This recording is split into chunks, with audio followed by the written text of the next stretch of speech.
This be Coops leading up to the next one, or what? Hey, so you maybe got an extra one of those? I do, actually. Really?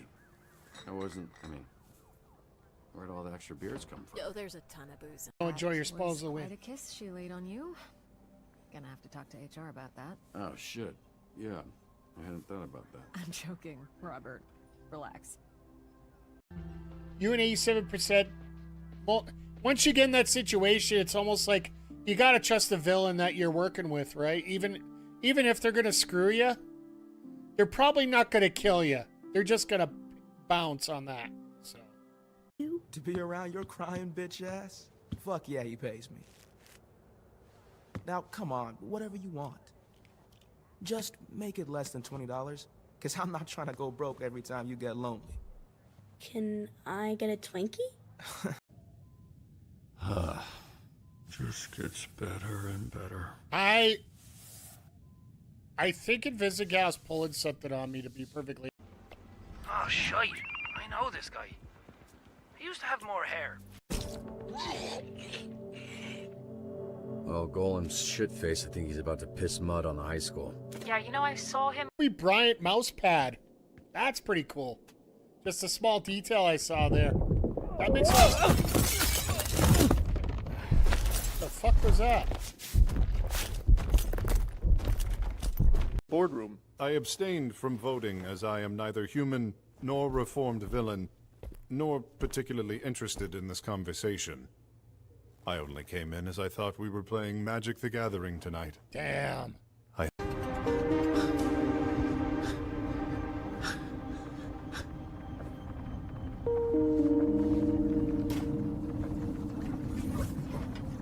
I'm still not giving up on her.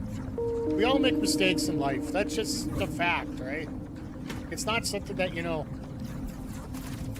It's something I live by my entire life. Everybody deserves a second chance. I walked out before it even blew. My augments conveniently stopped working. So I signed up for the Phoenix program the next day. Which gave me the chance to fuck your life up twice. Well, I forgive you. So there, will you fucking chill out now? You can't fucking forgive me? You haven't even, like, processed what's going on. You did villain shit while you were a villain. Does it change things that you directed at me? No, it doesn't. That's in the past. You're not the same person that was there that night, neither am I. He's saying exactly what I think. But... I feel numb. Hey, stop making this feel like a goodbye. Okay, you're suspended. It's temporary. I'm not letting anyone cut you. All I wanted from this was for you to look at me the same way you look at Blazer. Even if it was just once, you know? That'd have been enough. I don't know what you mean by that. Yes. You do. We knew this was happening.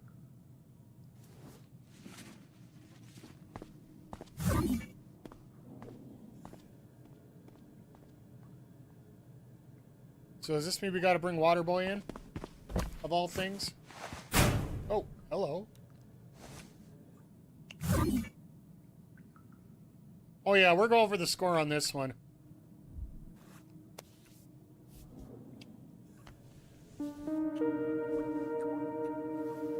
Might as well go for it. She's leaving. Your father was the last person to touch the spot. And now, there's a 16.5% chance it touches you next. Your invisible girlfriend stole my astral pulse to give it to you. Where the fuck is it? Mega Man. Heroes are the past. With the pulse, I'll control this city and restore. I'm taking a lot of you with me. Oh shit. Let's go! So all of you can leave now. Or half of you can die here. Holy...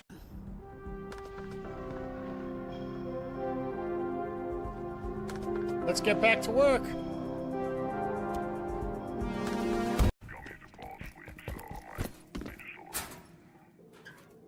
Are you gonna to finish your sentence?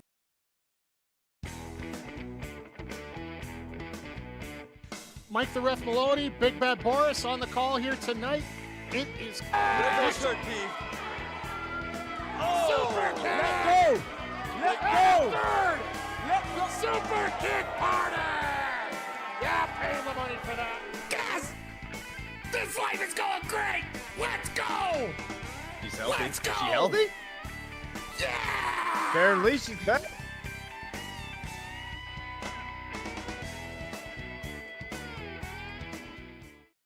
Hey, yo, yo, yo, and away we go. Hello, everybody, and welcome to the Mike the Ref stream here. Managed to finally get logged on. God, that was an experience. Little update through the computer, and all of a sudden, Stream Elements multi-streaming didn't want to work. So I was up on YouTube. I wasn't up on Twitch. So I'm like, what the hell? Did a little scrambling, got it all going.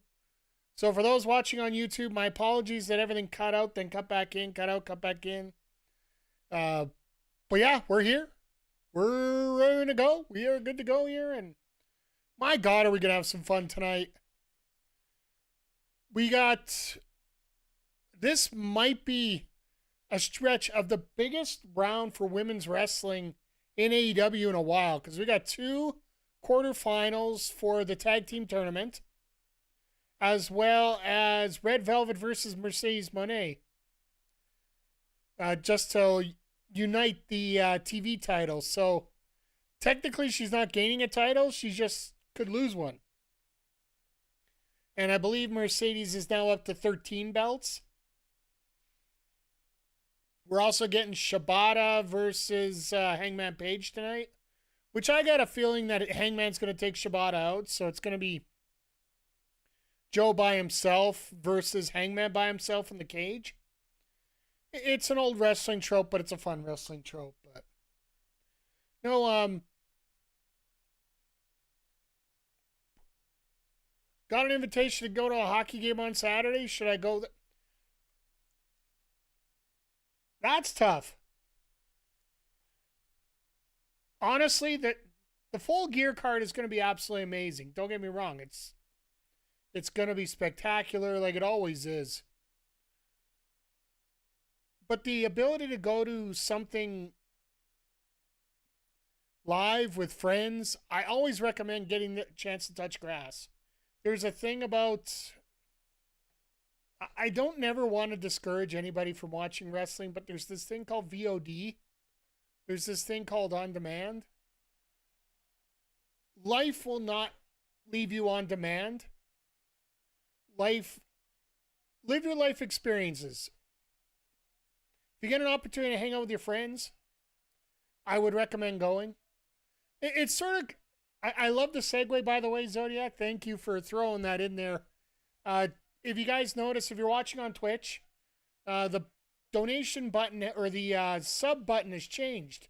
And it will for the next couple weeks here, as the Twitch is having their Together for Good campaign going on.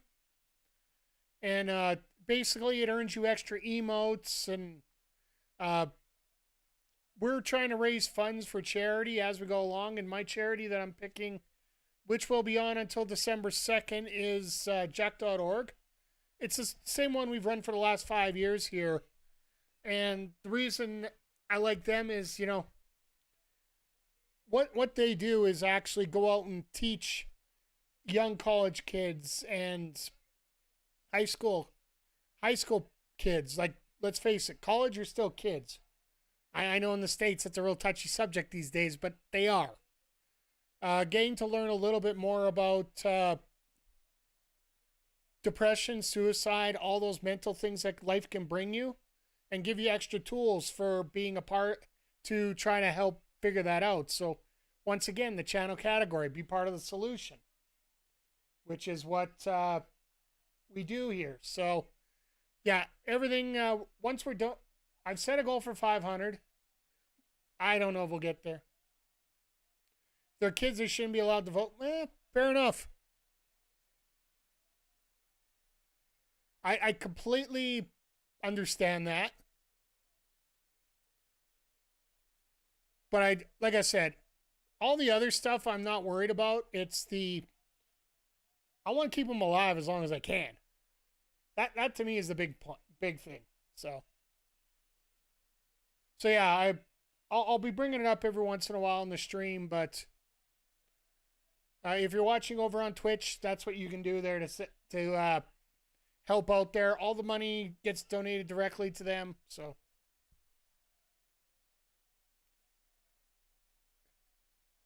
yeah, just give support when you can. Like if you can't afford it, don't. Simply put, got to take care of yourself before you take care of anybody else. And that's when I want to make sure that Jack.org helps people prepare themselves to take care of themselves. I think that makes sense when you say it out loud 5 times. It's sort of like why I had to take Sunday, Monday off. Or Sunday, Tuesday off, sorry. Monday I had no chance to stream because of work, but yeah, just if you're not going to be in a positive way to continue on, take the time and just chill. So, as we get it, let's switch gears. Let's get into it because we got a huge match right off the bat here. So, we've thrown in a couple matches to determine the first 2 people in the gauntlet. Fucking Eagles jersey. And an Eagles military jersey on top of it. The camo jersey. So, basically, Bobby is fighting Ricochet for the number 1 spot. And Shelton's fighting Mike Bailey for the number 2 spot, which essentially is number 1 as well.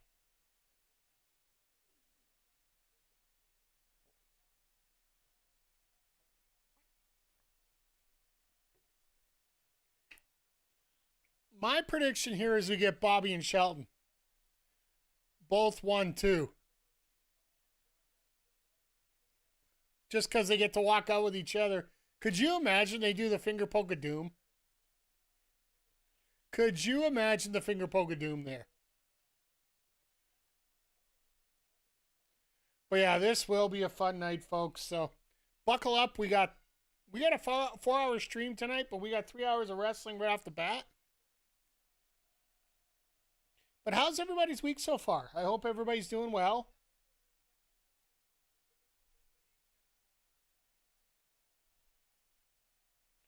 Why, Ricochet, why? Free heat.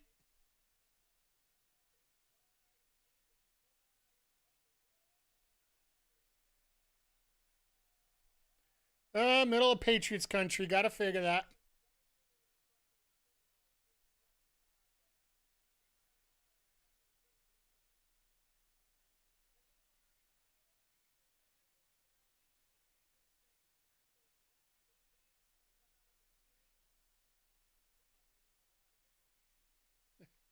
All right, well, shout out to Samantha. Hey, Bucklocks, how you doing tonight? Good to see you. Good to see you. Hope you're doing well. I wonder, did you get a chance to check out Adam's stream earlier today? Adam threw on some WWE 2K25. He was hanging out there, so I'm doing okay. Things are going well. Just, plugging away as always. We're checking out AEW Dynamite over on TBS right now.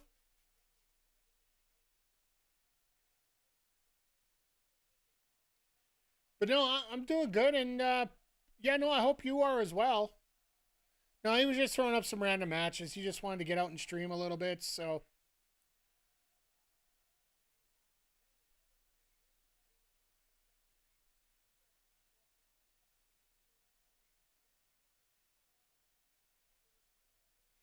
I love how the fact that this is 5 minutes of just yipper-yappering. But no,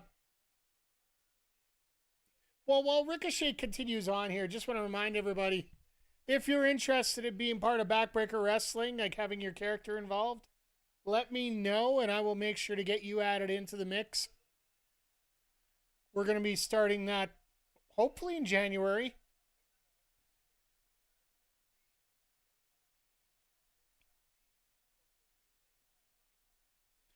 All right, Ricochet. If you guys are interested to see the prototypes of what's going on, the Backbreaker titles are available.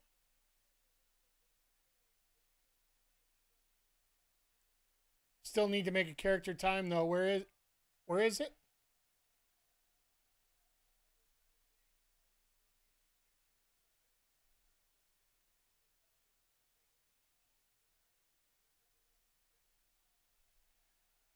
Oh, Bobby's done with dealing with that stupid stuff. All right, over the top.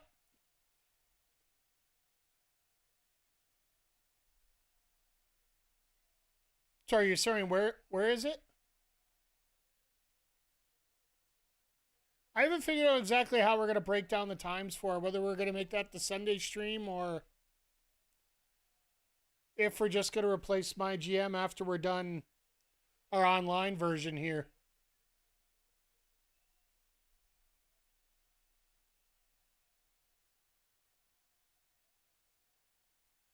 Oh, there's no time to make it. Yeah, I get it. Honestly, what I did for myself, like if you guys look at Mike the Ref there. Hey, Michael, thank you for popping in here. What I actually did to speed things up for myself, if there's a wrestler that I want to look like or whatnot, I actually went into the universe mode, took that character, and then created my own based off of.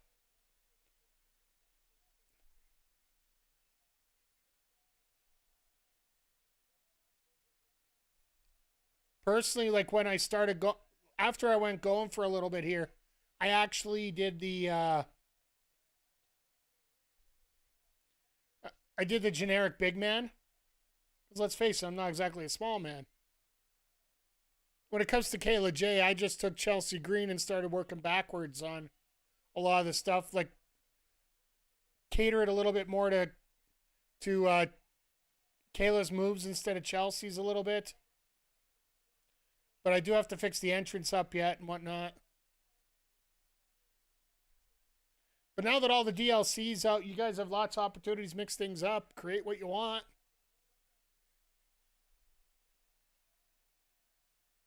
Uh-oh.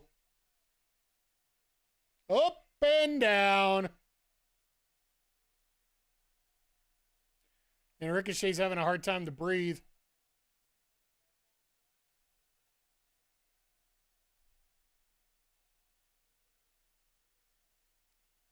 And Ricochet is done. Lashley's officially #1 in the gauntlet.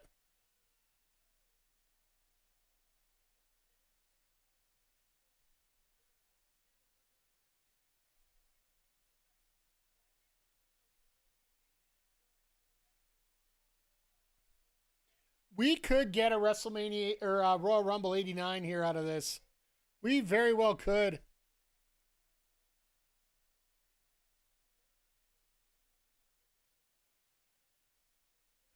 Because literally you could just have the same music come out twice.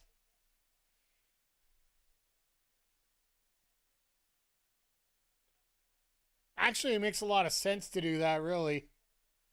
Basically under the no friends idea. But you have to do it with two faces. You can't do it with two heels. Even though Axe and Smash were heels at the time, but it's a different thinking here, right? My God, this cage match is going to be a ton of fun here. But just watching Samoa Joe, like, oh, Joe's going to be on commentary tonight. Well, he did run commentary on Raw for a while there, right?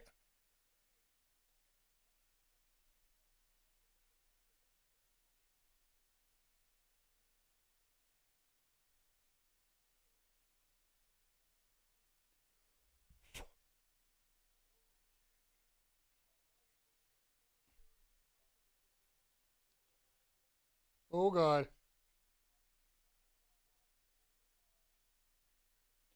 Oh, yeah, I forgot I had that on. I'll just quit that for right now. Save a little bit of memory here as we go.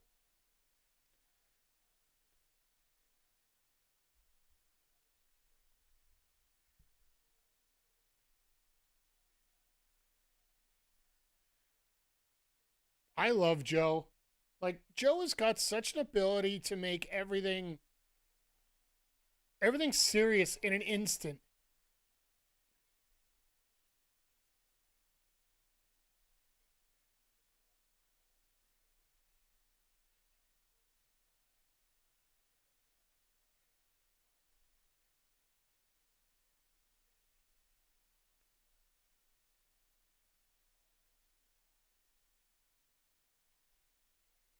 You know, Shibata doesn't need to say a damn word. He's got his own backup for this.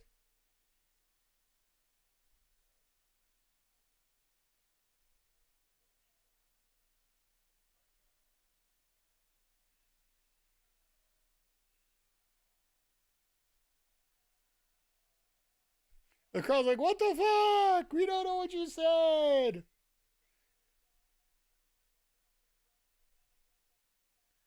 I think a $1 million match is sort of the top level that you can go.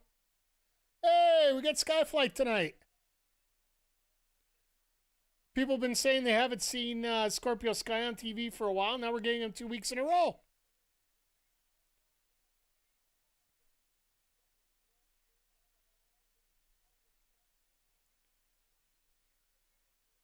Did we count?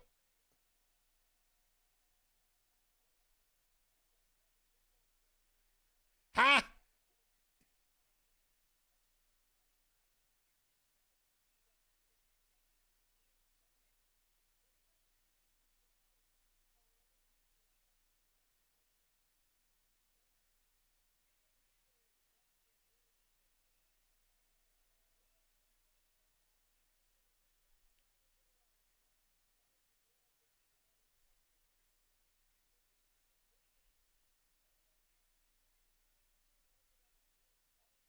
Oh, God, here we go.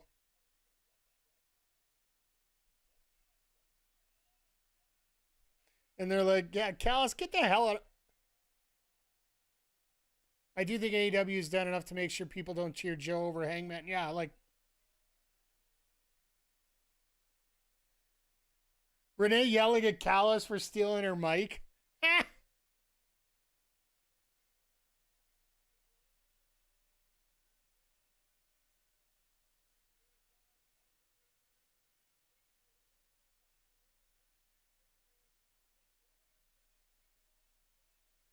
No, when it comes to Joe, like,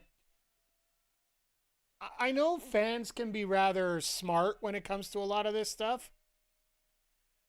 And I mean smart as in, they know that the Buck or Joe is a real great guy to be around and whatnot, but Joe has this innate habit of making you want to hate him and legit hate him. Because it doesn't take a lot. It doesn't take a lot to get the casual fan to boo him. Especially the way that he sets out his promos and the fact that he'll turn on a switch to just absolutely destroy people. And then in a second, everybody will remember he's Sweet Tooth and just make things just look that much better.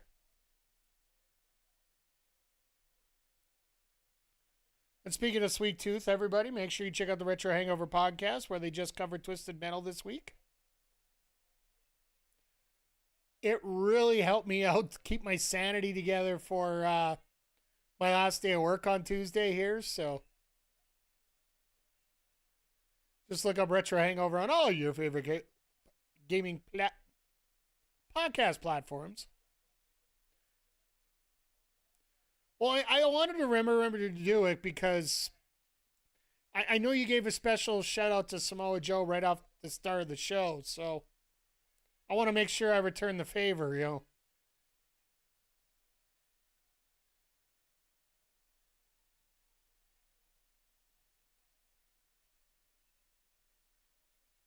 That delicious man, absolutely.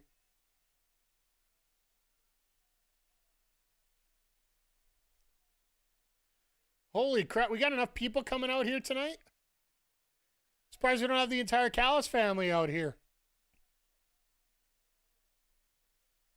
I'm really surprised Callis doesn't have a woman on the roster for him. Because they need one for every title now, so they're going to need 3 women on that roster.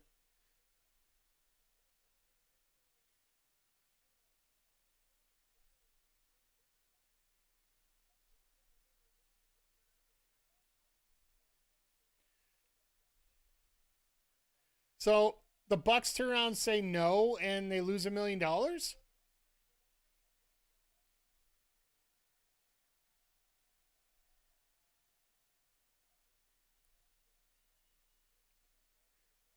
Now, here's the funny part about AEW, and I sort of empathize with a lot of people that watch.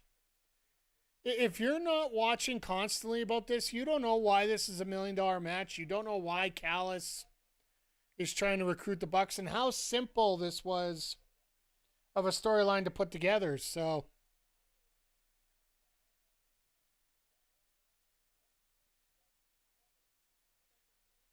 come on, Layla, you want to get involved in that. Running away like that, Jesus.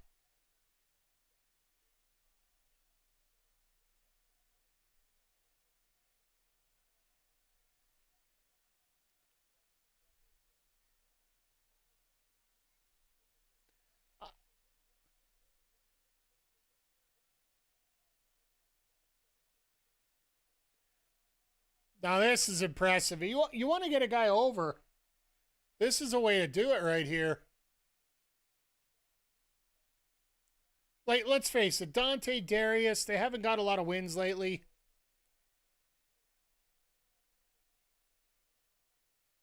But they got that. They are they are one of the future. I don't want to say heads, but they're going to be one of the future cogs in the AEW tag division, because you got to remember the Bucks aren't going to be around forever. The Hurt Syndicate isn't exactly young either.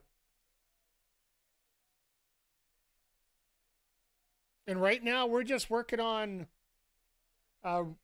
essentially random people that just happen to, you find a good mixture and then you just run with it, right? And I say that with FTR probably winning the titles on Saturday.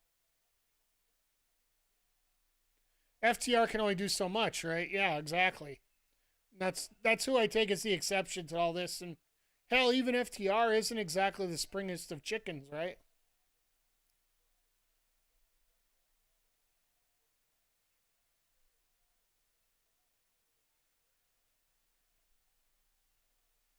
Well, that was interesting.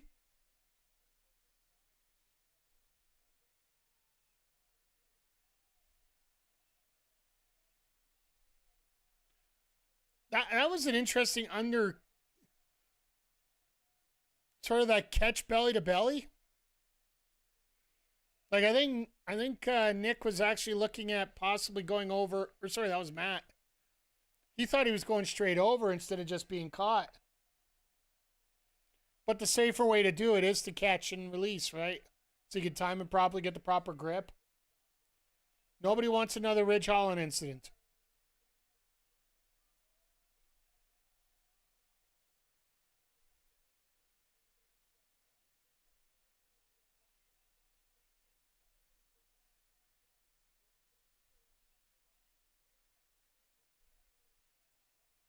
Josh really is a tag team specialist, though. Him and his history with Ethan Page. Finally hitting our first commercial break of the night. We're 20 minutes in, which that sort of makes sense.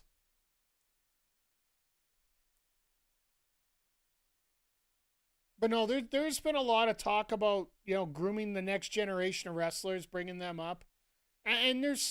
And the one thing about Tony Khan is he does love the drip feed. By the way, how many of you got a chance to check out the interview with Ariel Helwani and Tony Khan from yesterday?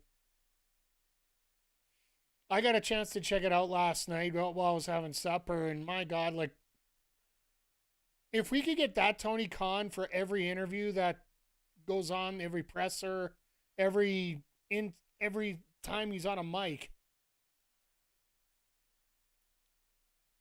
I think he'd be the most loved man in wrestling, really. One thing I did like is, even though, everybody said it was in bad taste for the viewing of the brawl backstage with CM Punk, and he was openly asked about it, and he said, look, I didn't agree with what you guys said and what happened there in that incident, but that's okay. Everybody's right to their opinion, to which I usually say everybody's got a right to be wrong. That's what I'm saying right there. But he said, yeah, we showed the footage and it popped a rating. He never really did say that he wanted to do it or didn't want to do it. But he did sort of justify why it happened. He answered a lot of questions. Basically, tongue-in-cheek said that basically got rid of Miro because he didn't want to be there. Hey,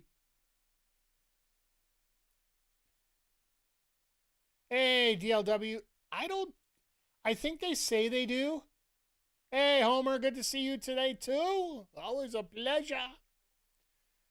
Do I think the Bucks join Chaos? I think they do tonight. I think they turn at Full Gear after they win the $1 million. They'll take the $1 million, super kick Alexander, and walk out with Omega. That, to me, would be the way to finish things up. By the way, for those asking, we will be here for Full Gear on Saturday. Zodiac will probably be at a hockey game, so just clarifying and confirming there. We'll be here probably starting close to 7 o'clock. I hope to be here for the tailgate brawl. Unfortunately, I got to work on Saturday. I usually take the day off before stream, but like the day of stream or for that, because it's 6 years. That's right. You're going to Full Gear. That's right. What kind of seats you got, DLW?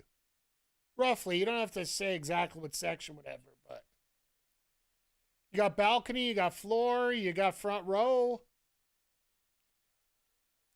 Personally, with my old eyes, I like to sit up as far up as I can so I can see everything. Might enter the casino gauntlet. I'll give you that.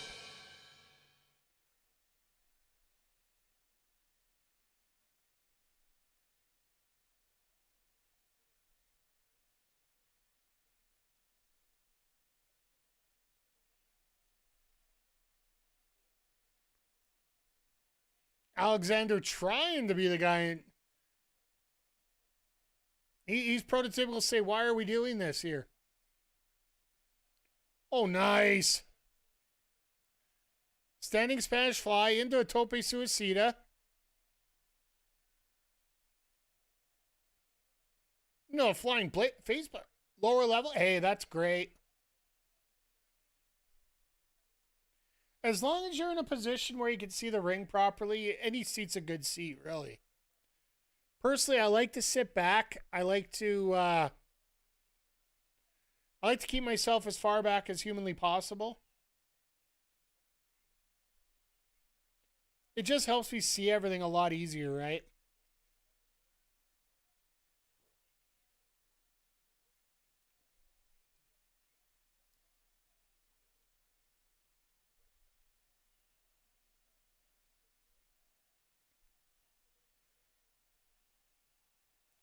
Oh, wow.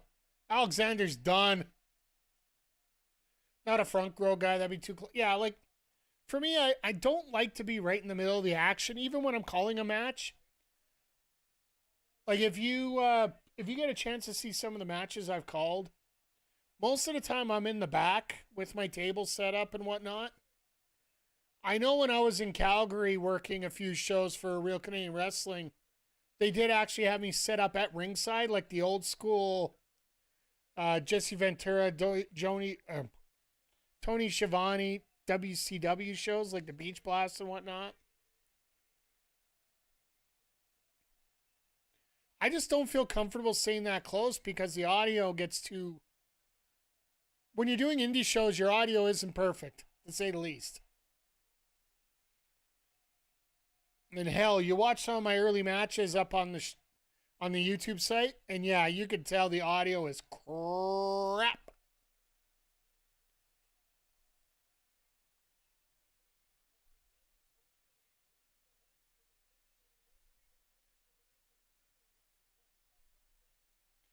Cal is putting over Dante. Gotta love it. Like Dante, even before his brothers showed up, it was a hell of a.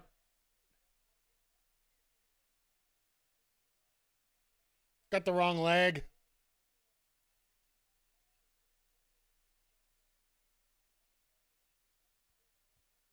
Uh-oh.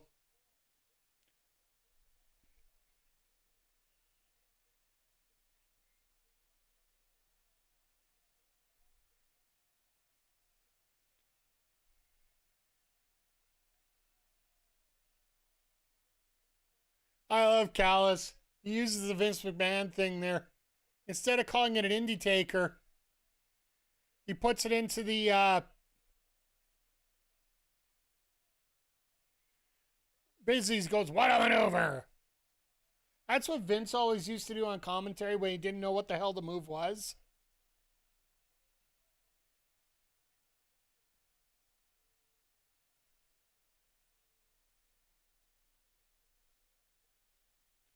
Layla Gray, yeah. She looking good tonight. Why don't she wrestle? She does Ring of Honor. She does some Ring of Honor. She does on the main roster. They're just staying a spot right now. Hell, how often do we see Skyflight out here? This is the first time we've seen them work 2 weeks in a row. Scorpio took on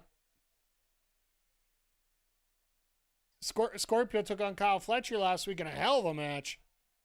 What a maneuver!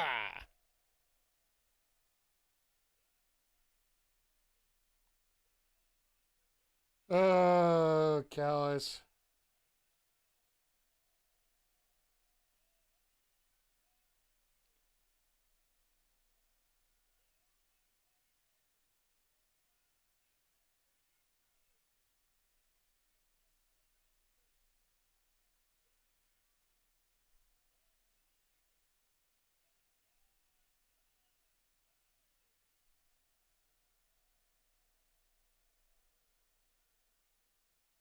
Oh, God, no.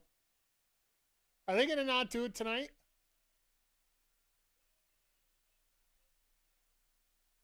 Random Top would love to see Alexander and Claudio tag team as a new bar. Hey, that would be a lot of fun. I could just imagine WWE saying they have no charisma between the two of them. On AEW, I think it'd be absolutely awesome to see those two.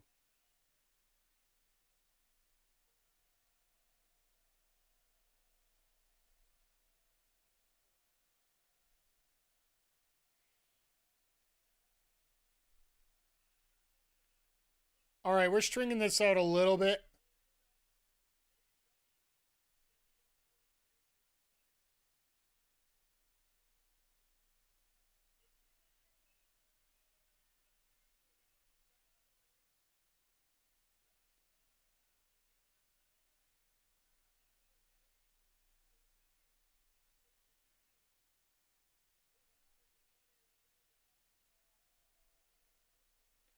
Whoa, whoa, whoa, whoa.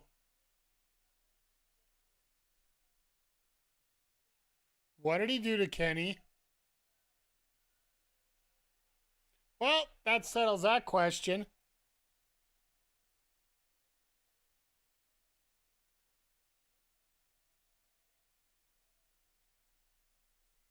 He's like, yeah, we all know you're coming. We're just going to hit you all with chairs.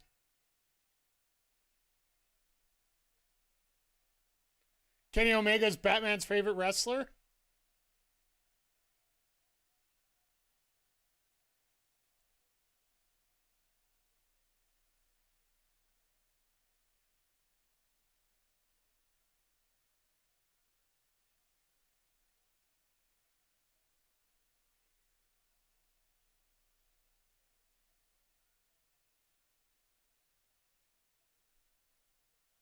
Here comes Jurassic Express. We'll set up the tag.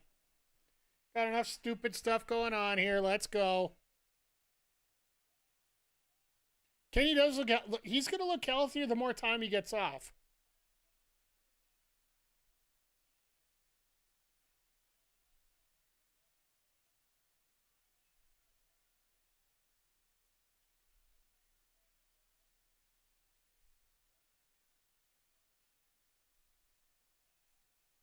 Oh, God. Callis doesn't even know. You know, it would be nice if he knew a move.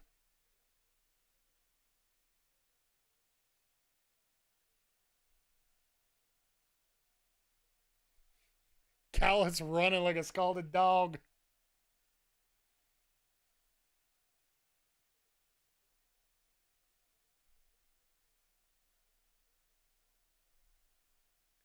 Callis just going, shut up.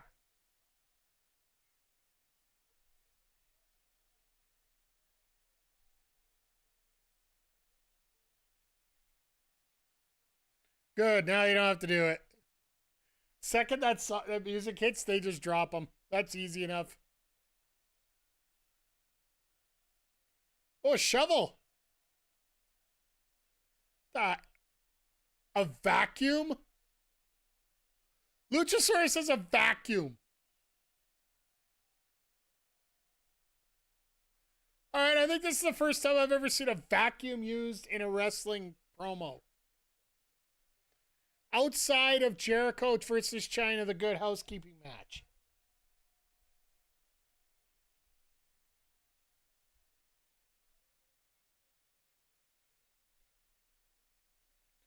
No, this is going to be the Bucks will win, and then they're going to turn on Callis.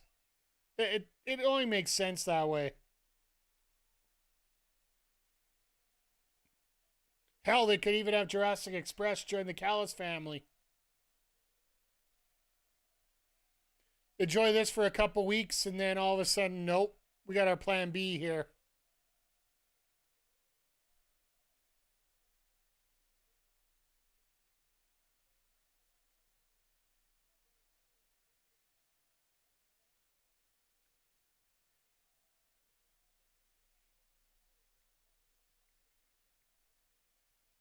A fucking vacuum of all things. You gotta love it when they're dancing to the music, but I will leave it at that too.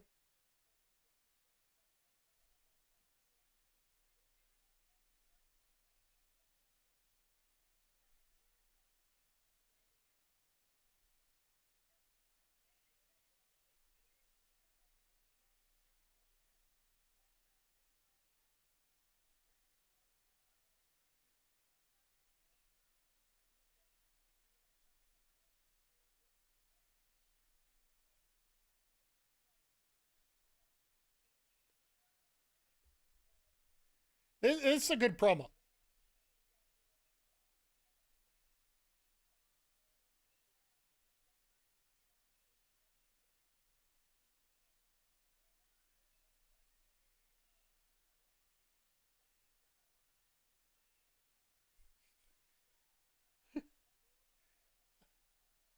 All right.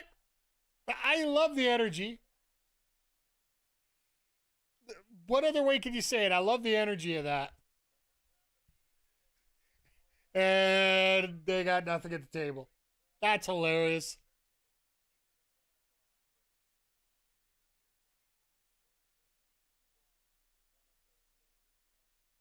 Oh, they got the Bob Caudle tribute here.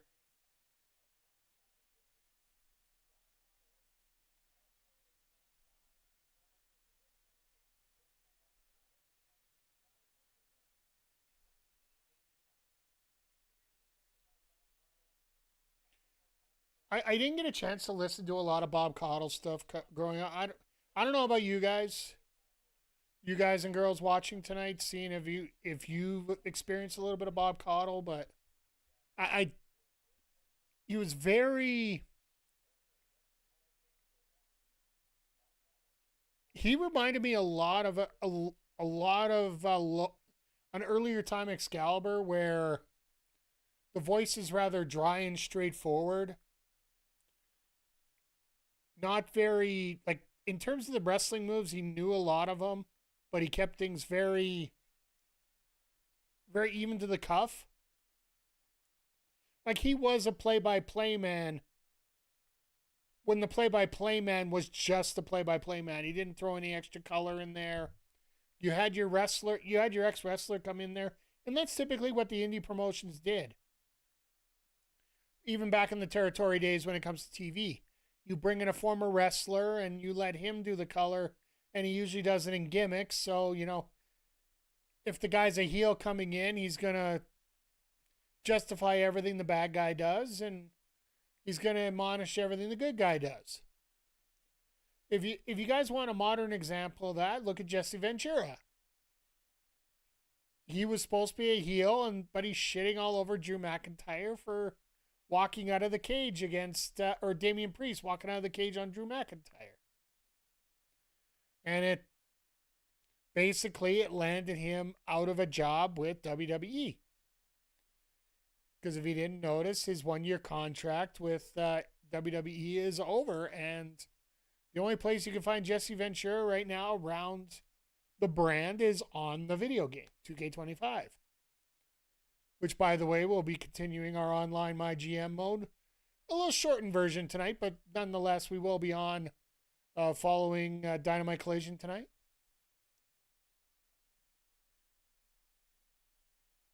Oh, and speaking of which, just a quick addendum to what I said last week. I was going to try and put week 22 and 23 on Friday. Unfortunately, I forgot I have to work Friday night. So I got a 32-hour shift, and then I'm coming back to watch the pay-per-view. So Saturday night's going to be fun. You idiot! That's right. So, yeah, we'll get into 2K25 on Sunday for the solo run. I do have one thing I have to do on Sunday, but otherwise the Bills play on Thursday, so I won't be suffering myself through any football on Sunday. So we'll have a little bit of time to get into that. We might, hell, the way things are going, we might actually run out the season. Either we're going to run it out there or going to run it out this week or next week sometime here. So,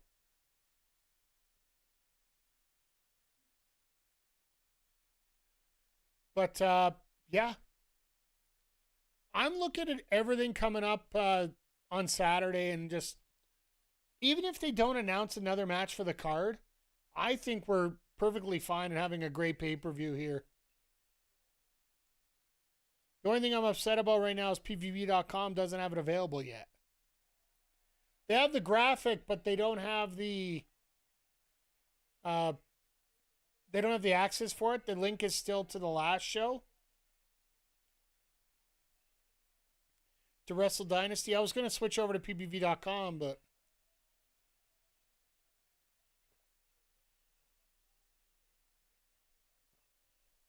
if it doesn't figure it out, I'm going to be forced to go with Amazon again and try my luck.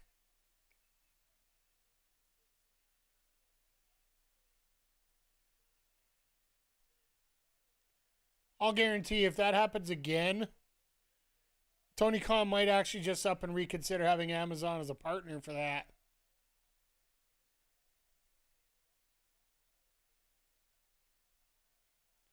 I wonder who had to fit the bill for all those refunds, though.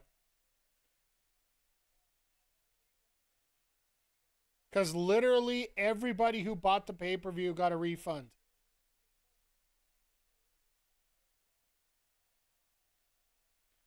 So this is a very interesting matchup. We could possibly get Hurt Syndicate 1-2, which would be absolutely unbelievable.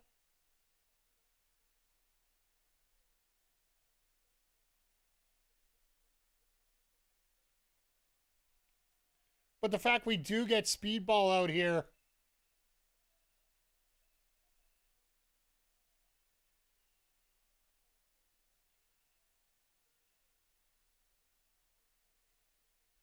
once again, I want to give a shout out to Speedball Mike Bailey's partner Veda Scott, who helped out Big Bad Boris on his charity stream last Saturday.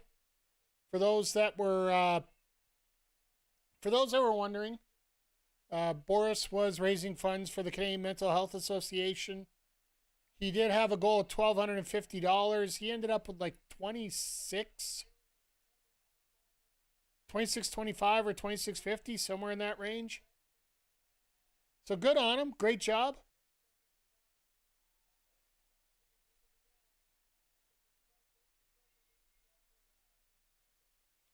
This will be a lot of fun, this match.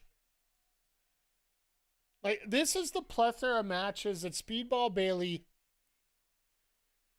didn't get an opportunity to do for years, unless people decide to come to Canada for him. Because himself and Alexander were both a victim of the 5-year rule. If you cross the border illegally to work, which working wrestling shows is considered illegal, unless you got a specific visa. I think it's an entertainer's visa. You're banned for 5 years to go to the States, period. 5 to 10 years, depending on what you were doing. I think the 3 most notables that got caught up in that position, Speedball, Josh Alexander, and then Nicole Matthews, who was involved in the Mae Young Classic. So why are they announcing the damn brackets? Or are they just going to random show us when they come out?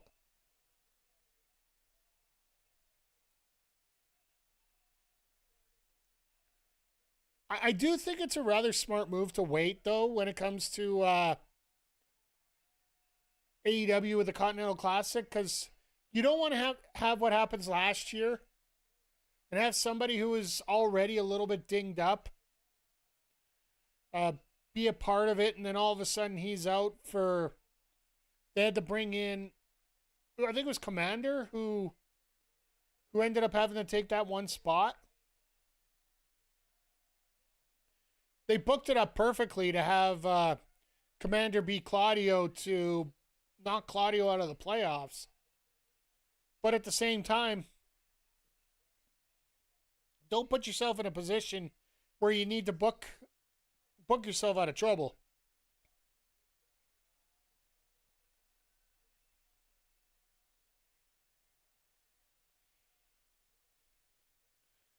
Dumb question for you guys. Real dumb question. I'm going to throw this out here.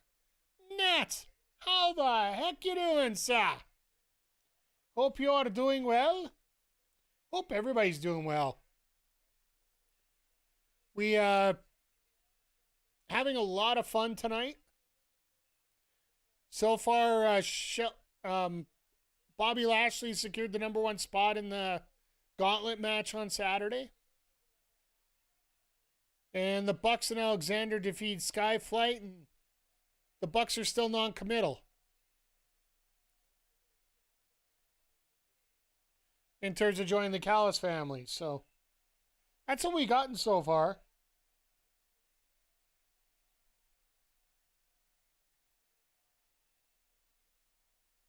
So yeah, Shelton and Speedball are going at it right now. Winner of this gets the #2 spot, which is essentially another #1 spot. So we could have the Hurt Syndicate going at each other to start off the match. But I'm just going to throw this out here for everybody. We don't have an idea. We only know, 7 people that are in the gauntlet? Gates of Agony, the Hurt Syndicate, and Jet Speed. So 357. Yeah, we got 7 people that are already guaranteed. But other than that, we don't have a clue. Who's winning it? Who is going to win it?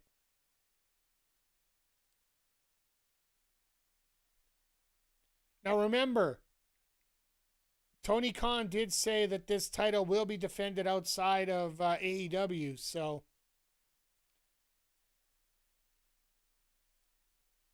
that's why I think if it is, you got to think of somebody who's going to be working outside of the promotion. I almost think it might be Ricochet. As much as he lost the first match for the gauntlet, I think he might steal it. We're going to have somebody right out of left field. Hell, for all we know, we could get Mike Santana the way things are going.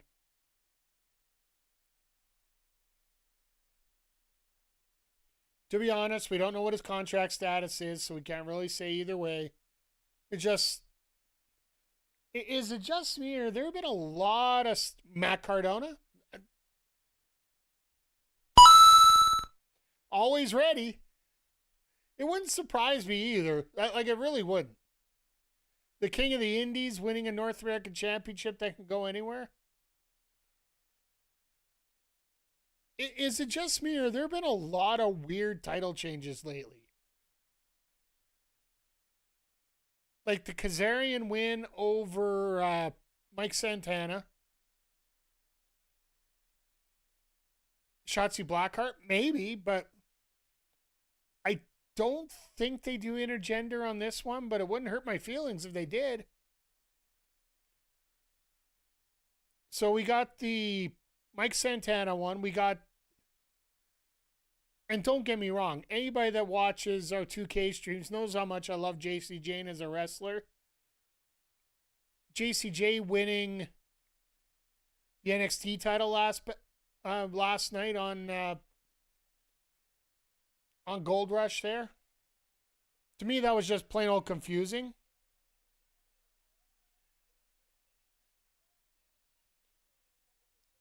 Like a 9-day title reign for some reason. Yeah, Kaz does deserve it. Don't get me wrong. Like, if it was any other time but this one, you could sort of understand it, but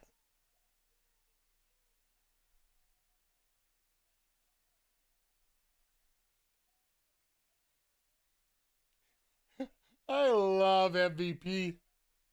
Stop playing with your food so we can eat.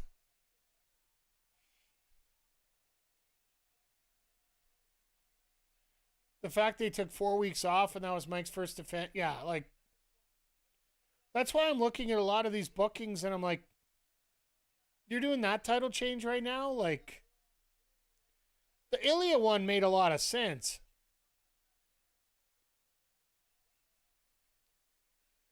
And tonight, I don't, like, I'm assuming Monet's going to beat Red Velvet.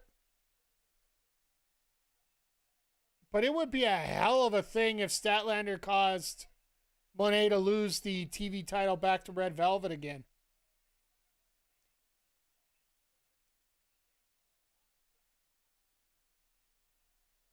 Because I really want to see the storyline of,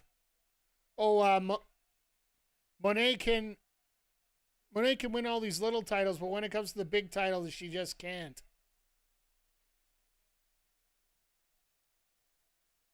Oh, the Caps were up, what, 3-1 earlier? 10 minutes into the game, I saw the highlight. I'm like, meh. Oilers don't have a defense this year. Well, their defense is offensive. For good and for bad.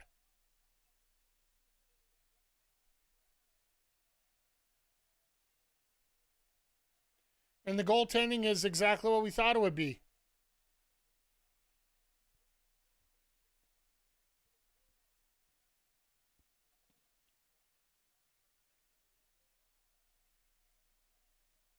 Scotty Bowman defense? Yeah, exactly. Swiss cheese defense.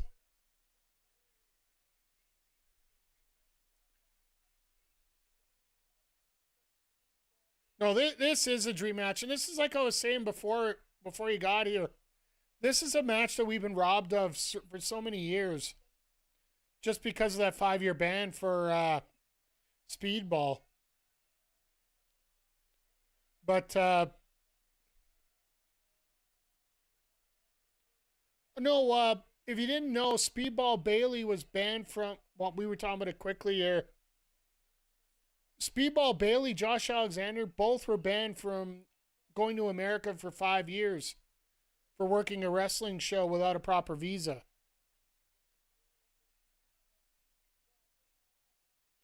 Yeah, look it up. Those two are probably the two of the most famous ones on top of Nicole Matthews. who was part of the Mae Young Classic.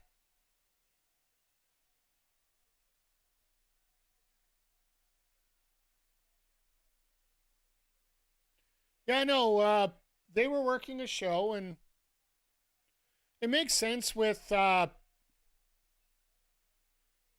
Speedball because his partner Veda Scott, she's from Philly, so.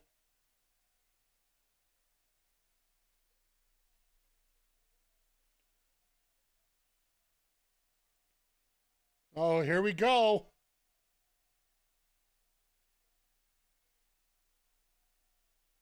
Damn.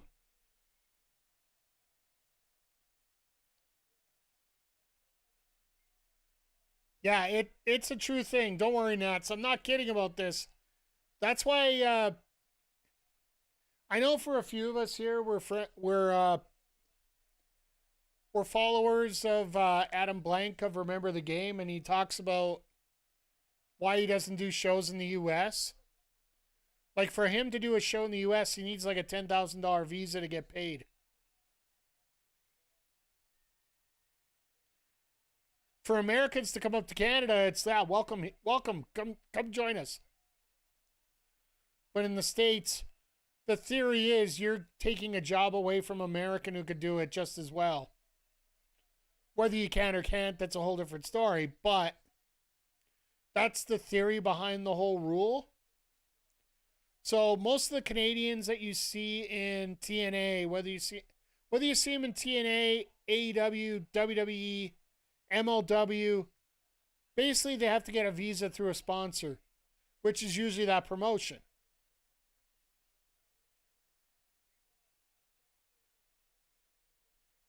Speedball wouldn't grab the ropes, would he? Oh, God. That Savate kick, seriously.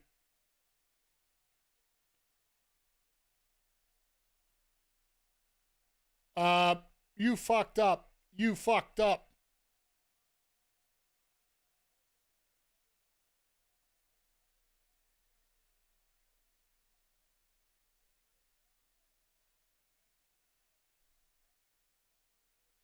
Turner fucked up.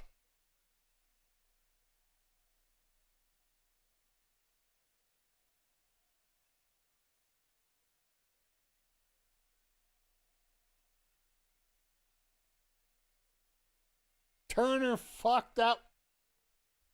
What the hell is that? Can I just... The fuck was that?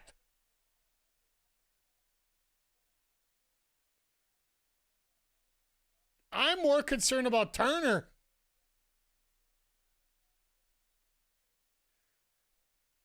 I love MVPs. Like, you screwed that up.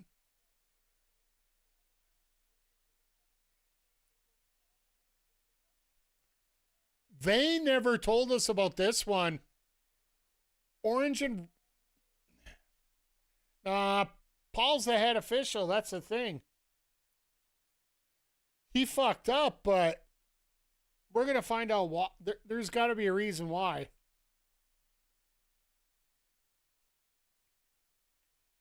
Like, that was just... I think Speedball... I think Speedball might have been knocked out on that kick. It very well could have been that case. Maybe. That's the thing I'm thinking of. I don't know if he's hurt, but I think he might have got knocked out there. In terms of commercial break, no, this is exactly when you were supposed to see one. So, timing-wise, it makes sense to go to this commercial break right now, but it all just looks a little weird there, folks. Maybe Speedball ain't going to be working on Saturday. Then we only know 6 people that are going to be in the match.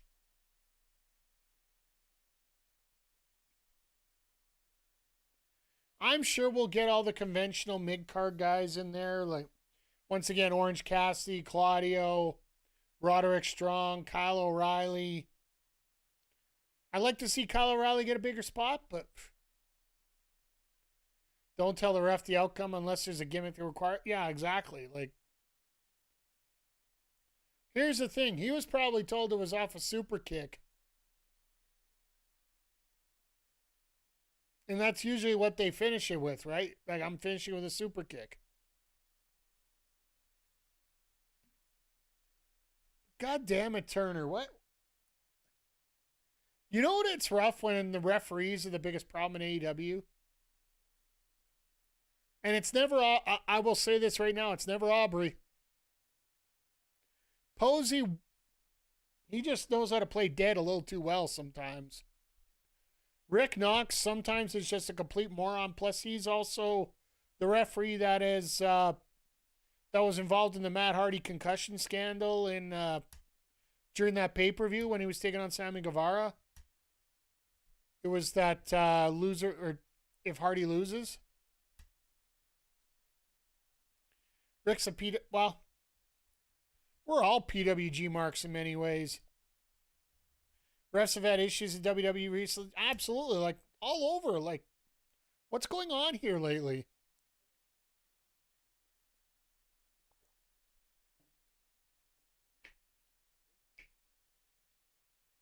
Like, we've had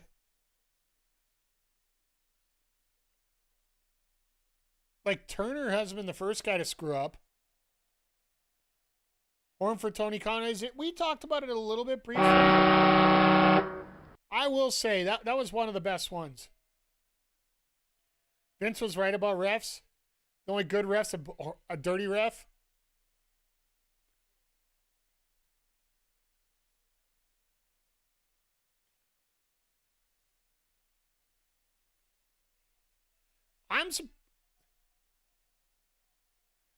Oh yeah, Ariel threw everything perfectly. Ref shoot, yeah.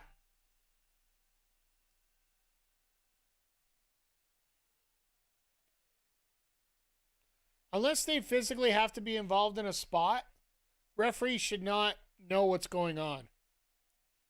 I know personally as a color commentator, I didn't want to know what was going on with matches either.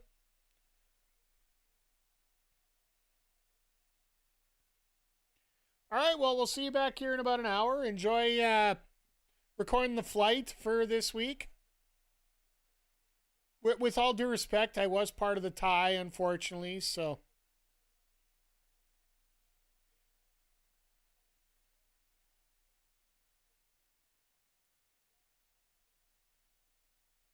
Speaking of refs, do you guys want? I don't listen to a lot of wrestler podcasts, to be honest with you.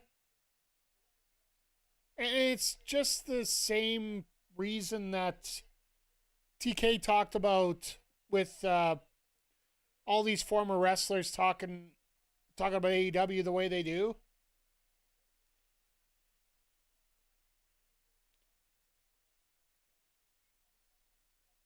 Like when Hebner started to sell his own bootleg versions of gear, or sorry, of t-shirts out in parking lots.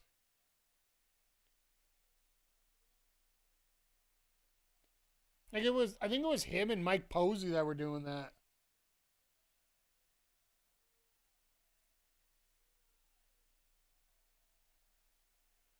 But yeah, just dealing with stuff like that, like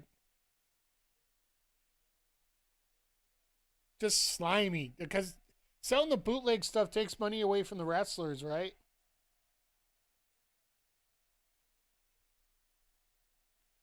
And I'll be perfectly honest, that's what I prefer, not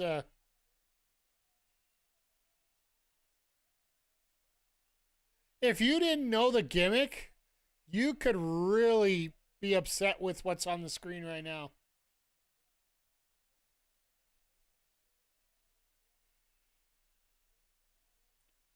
Oh yeah, Nats, no sweat whatsoever. Right now, personally, I listen to a lot of gaming podcasts. I'll listen to closest thing to a wrestling podcast I'll listen to AEW Unrestricted as much as I can. I also listen to Chugs and Uno on their gaming podcast. So Chugs and Evil Uno. Sorry, Chugs is that guy that I'll go to the ends of the earth for. He's just such a good dude. All the way across the board. Whether it's Adam Cole, whether it's Chugs, whichever way you want to go with it. Like, legit, one of the nicest guys in the world of pro wrestling right now, so.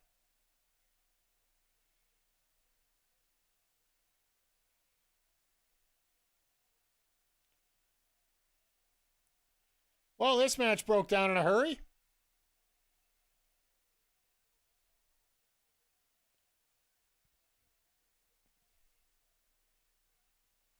That's funny. I think Mox just turned to orange and said, I want to sit down for most of this match. Can you just, can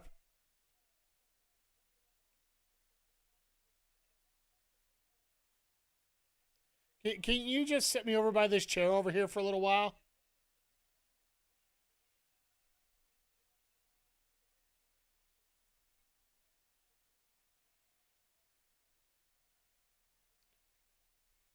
I've always hated shoots like this because you're always looking for the right shot, but there's always something you're missing out on, right? You know Moxley's eating the pin on this too, right? He has to. Jesus. Claudio with a fry pan there.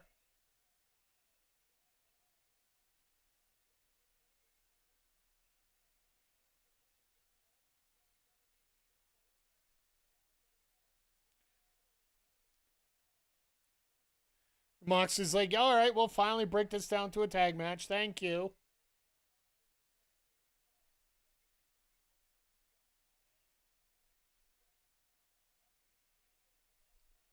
But yeah, for those watching here in Canada, just a heads up. If you're watching on actual TV, you are going to have to flip over to the USA and Canada channel at the 10 o'clock hour for the last hour collision.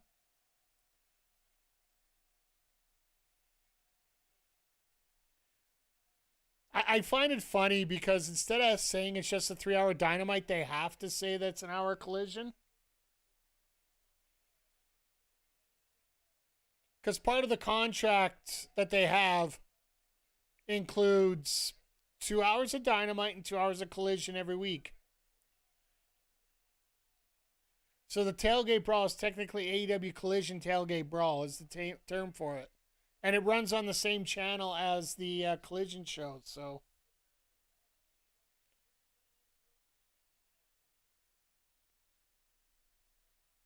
I really wonder who's going to be in that Continental Classic.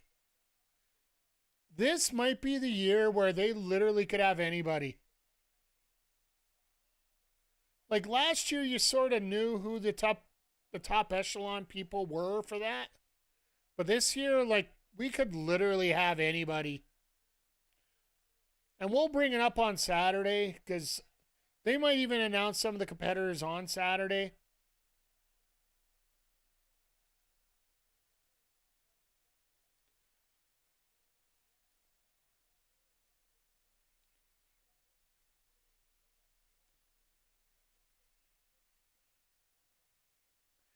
Orange Cassidy does not skin the cat.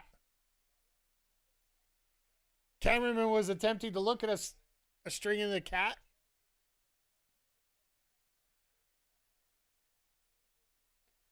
Dun, dun, dun, dun. Oh, never mind. Claudio gets stunned all the way to the outside.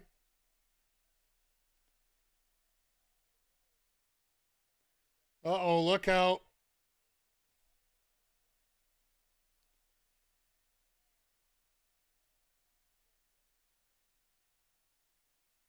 Gonna throw him in the crowd, isn't he? Nope, into the guardrail.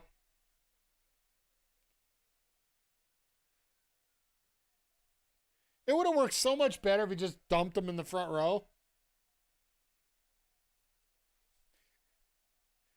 All right, well, this is going to end up in the crowd.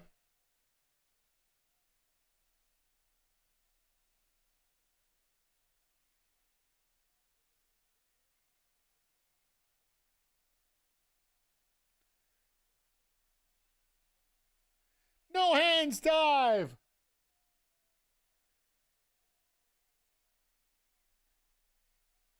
See, there's this weird thing you could do as a referee. I believe the term you call a 1, and you go 2, 3, 4, 5, 6, 7, 8, 9, 10, 10, 10. And if you're in Ring of Honor, 11, 12, 13, 14, 15, 16, 17, 18, 19, 20. Where's our count out? We want count out. Must be a Saskatchewan ref, can't count properly. Shout out to the Saskatchewan referees, by the way, as well, for winning the Grey Cup on Sunday. For those that don't follow Canadian football, you definitely should. Lots of high-flying action. Bigger field, bigger balls. I think next year we get the same, well, almost the same size field. We got bigger end zones next year.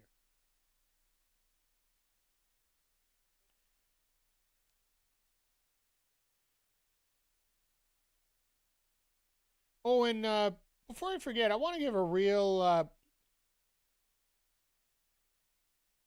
want to give a shout out to FTR this week. I do believe it's this day. Was it 8 years ago that they took on DIY in Toronto for one of the greatest matches in NXT history?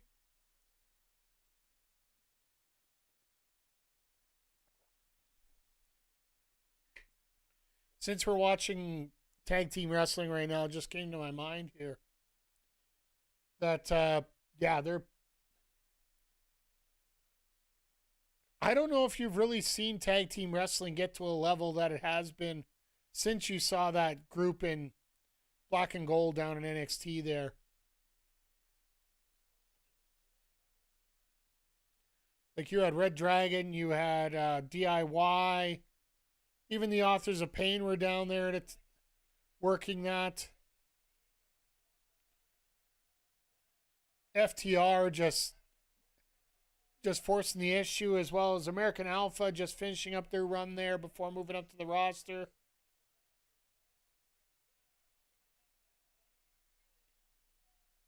Speaking of American Alpha, shout out to Maxine Dupree. I can't get the inflection properly here. For winning the IC title on Monday. I will say that we were talking about confusing booking decisions. That one actually makes a lot of sense if you ask me. It's not only a reward for all Maxine's hard work, it's also an opportunity that you can push that Intercontinental title to create a lot of people in that mid card that really know how to work and, you know, can get the stuff they deserve there.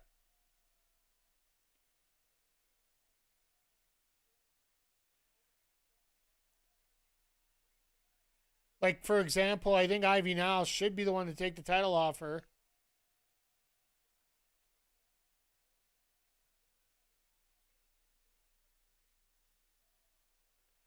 Well, so much for that chip tag.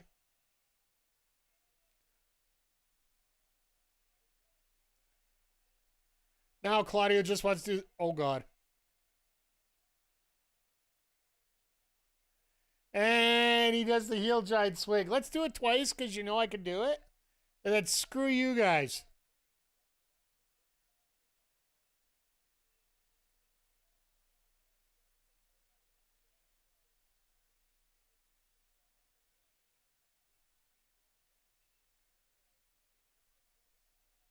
So that's the move he was trying to pull off when he ended up eating that uppercut.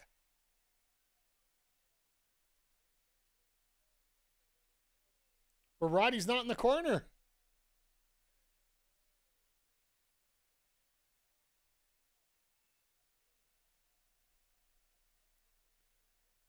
I would love to see Roddy get a push just like O'Reilly did.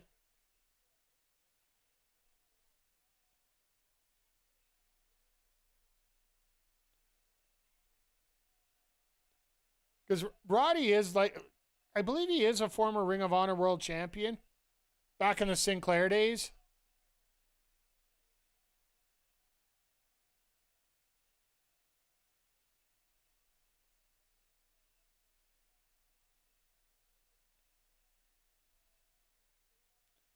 But shout out to Moxley. Like, he will eat so many of these things.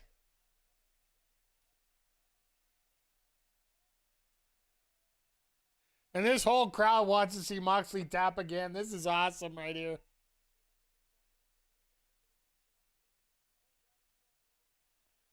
Nah, that's how you do it.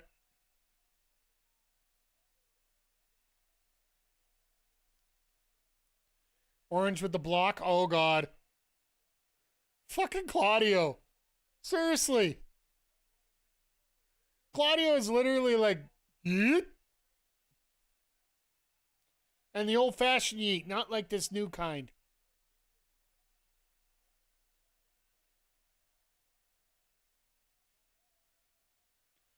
Angle slam on Claudio.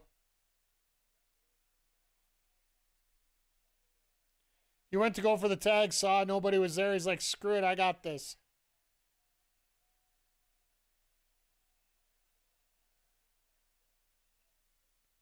Now he's there.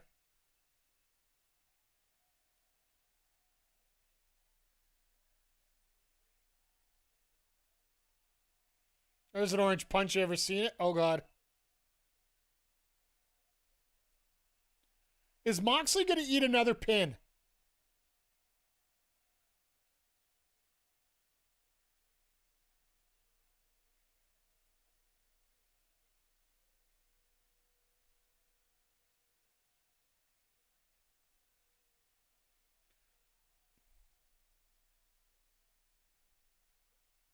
So Moxley can't win without help.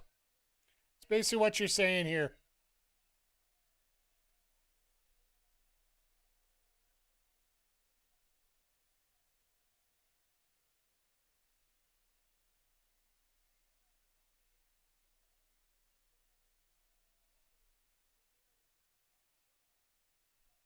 See, I want him to still attack so the referee reverses the decision so Moxley still can't win.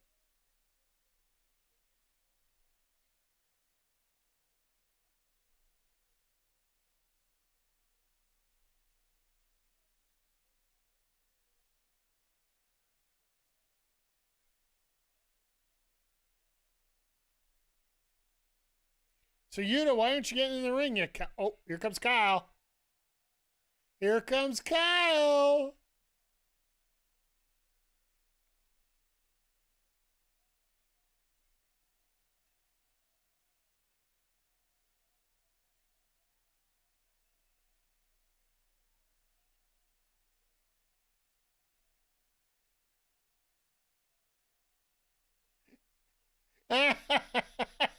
O'Reilly's like, yeah, you kick like a wuss.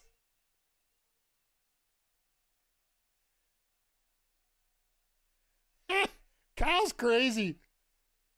Oh, this is amazing.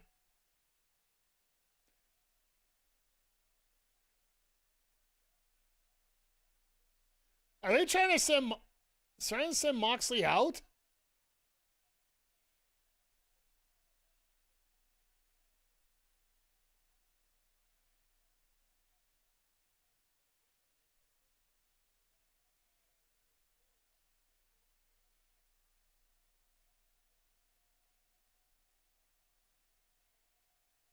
I can't walk. I can't walk.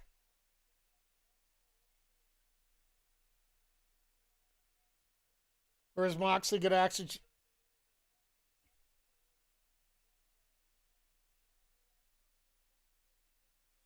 Or is he calling Samson over?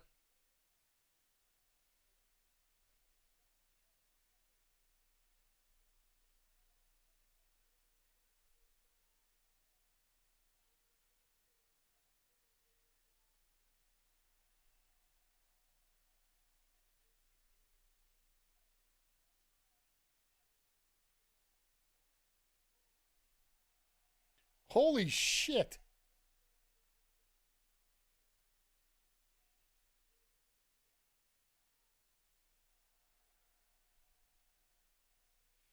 All right, we're getting O'Reilly, Moxley, no holds barred. Let's go.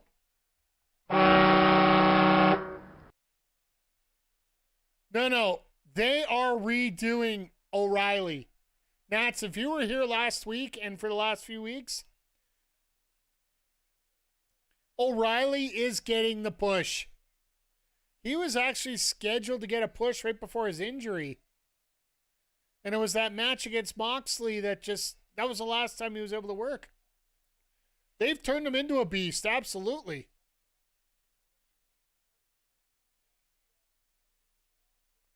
Oh, yeah, he's always been great. It's just, how do you work him?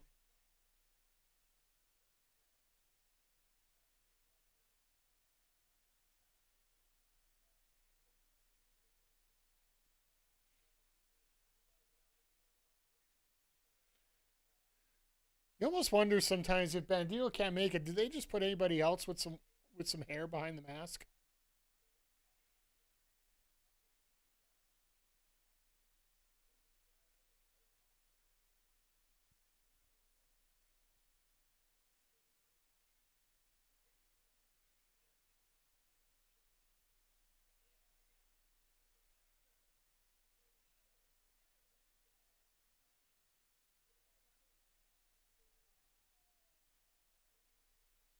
All right. Rather plain promo there. So, yeah, we still got... Hell, we got an hour and a half yet. Could you imagine if we have the entire last hour be women's matches? Because we got 3 of them on the docket tonight. We still got Okada versus... Mascara Dorada, title for title? Or sorry, it's not title for title, it's if Okada wins, Don Callis family gets an CMLL Trios title shot. And if Dorada wins, he gets a title shot at Okada. Which I don't know when they're going to be able to do it because technically the unified title is supposed to be part of the C2, which means Okada is supposed to be part of the C2.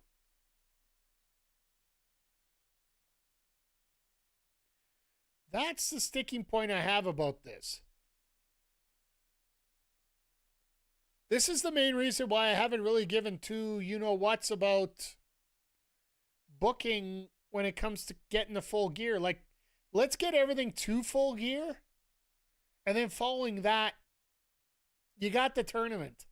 That should be the focus for the next 4 weeks, which I still think having the Continental Classic is, and, you know, I'll be honest, folks, I got to throw a little sidebar here. I am horrible at doing pre-rendered content. I am a live talker. I get my thoughts as I go. They come to my head and they throw out.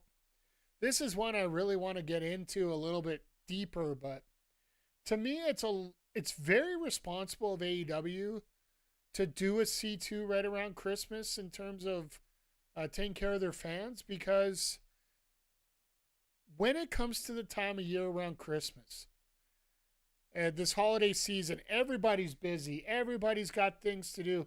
Hell, we see it here as well. Like, I love my community. I love everybody popping in all the time, and I love having you here. But we all know Christmas time, people get busy. Like, there's family outings to do, end of year stuff to do, shopping to do.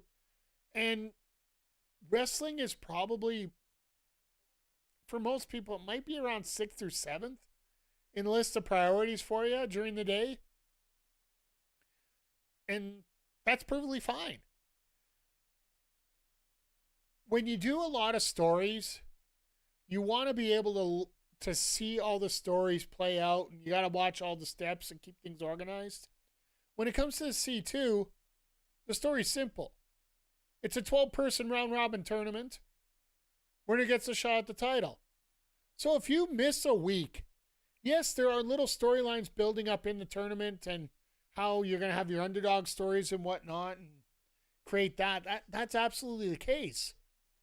But at its essence, they're building a tournament. You don't need to think about it that much.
I love how Jurassic Express are just like literally, we don't have to say anything here.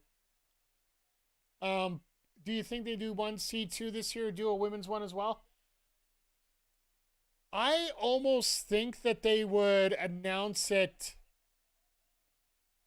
They would have announced it already if they were doing a women's one.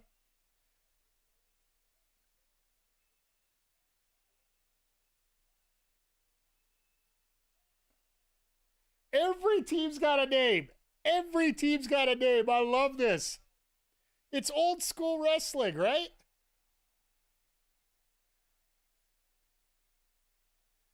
But that dance, all right. We got some creativity here. But I love the fact that they actually do use actual team names through this.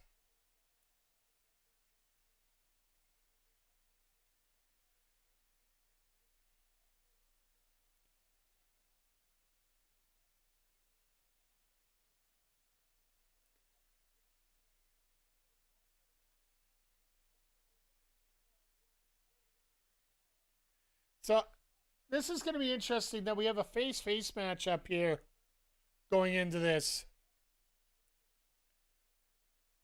Windsor did get a push in the Philly run, but after that, we really haven't seen a lot of her. So, no, I was wondering when we're going to start getting into these women's matches because we got 3 matches tonight.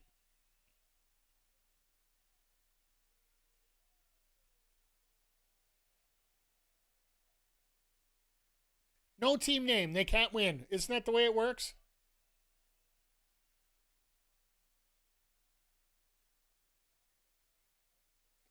And they're not showing when they're going to do the semis. So that's the only reason I say we're not going to do a C2.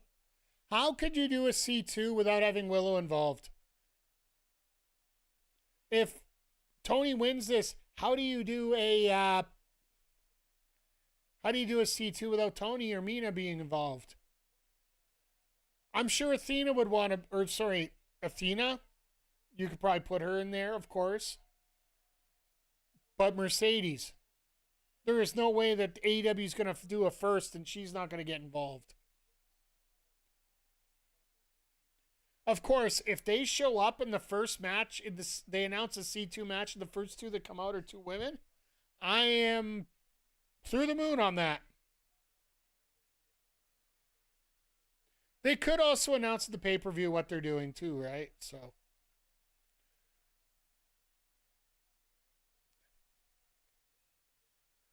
I do like the fact that Mina and Rio get a chance to work together because they have worked together before.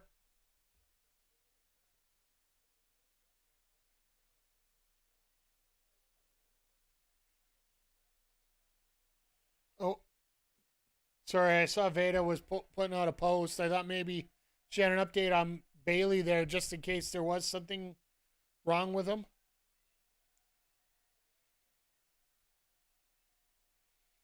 Oh, here we go. Best friends going at it.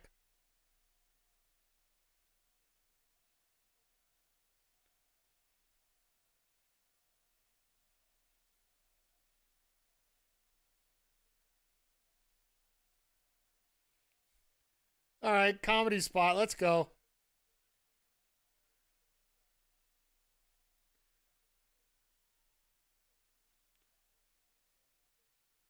So unfortunately, the night of the 5th, I'm not going to be able to stream the. I'll have to double check, but I'm pretty sure I got to work that night, so I'm not going to be able to do a sidecast for Final Battle.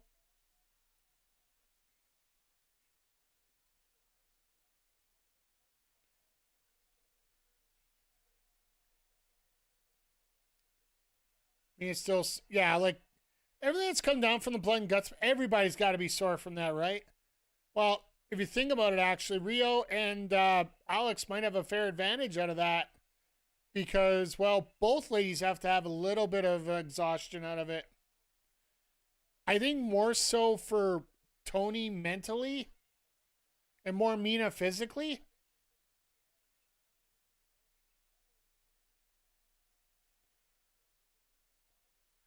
Because you got to admit, watching your partner get absolutely obliterated and to the point where you have to call off a match that she would never want get called off. You have to admit that's got to take a lot out of your mind mentally here. So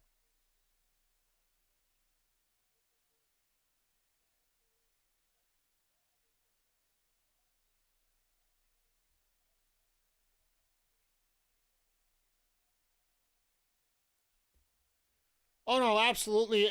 It all depends on the circumstances too. Like I'll be perfectly honest, I think this match we're probably going to get some interference from two wrestlers we're going to see later on tonight in Megan Bain and Marina Shafir. That's the latest story that's been going on, right? So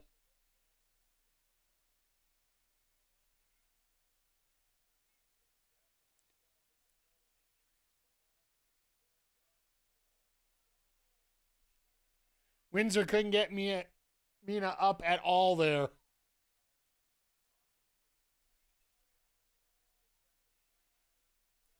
So yeah, we got half an hour left here.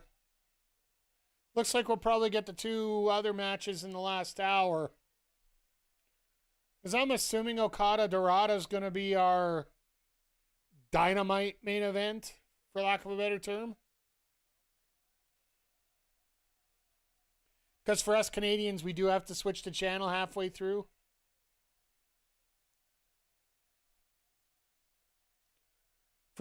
For Americans and possibly whoever's watching internationally, the feed will just continue.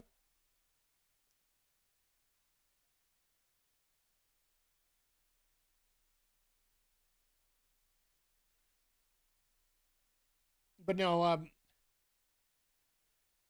my picks to win the tournament still haven't changed a whole lot. I still think it's probably going to be TJ. I think having TJ as the first chance would actually be a really big boost right now. The Babes of Wrath, possibly.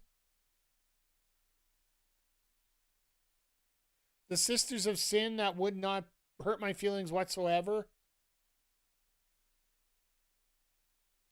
The other three teams, well, they're not the worst, but at the same time, I'd like to have somebody who's been established for a while. And Megan and Penelope, I wouldn't have minded, but Megan and Marina, like, yes, they're absolute badasses, but I would also like to see, I'd like to see someone that, you know, I want to see the cohesion of the teams just be the key to the victory for the tournament.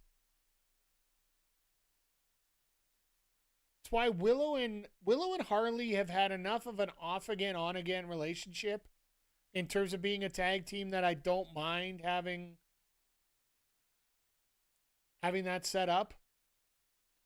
Oh yeah, that's right. We got Hangman and Shibata. Babes of Wrath versus TJ. I'm thinking Sisters of Sin versus TJ. And that becomes a showcase of AEW like 3 out of the 4 wrestlers in that group will be AEW originals, right? Sky Blue, Julia Hart, and Anna Jay are all 3 of them are basically got their start here in AEW. Ty got her start in NXT. Basically fell out of favor with them there, got released. They really didn't know what to do with her. She came over to AEW. Came out with an amazing style that everybody just loved. Ended up getting pregnant, completely changing her style, coming back.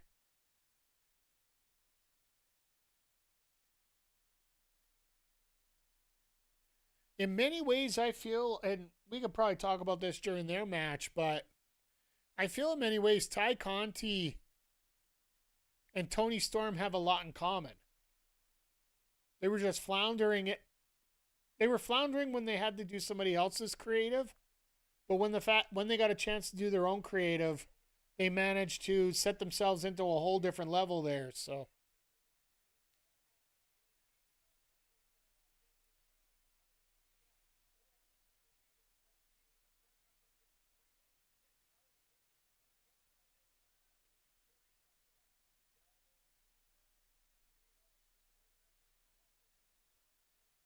Well, that looked a little bit weird, but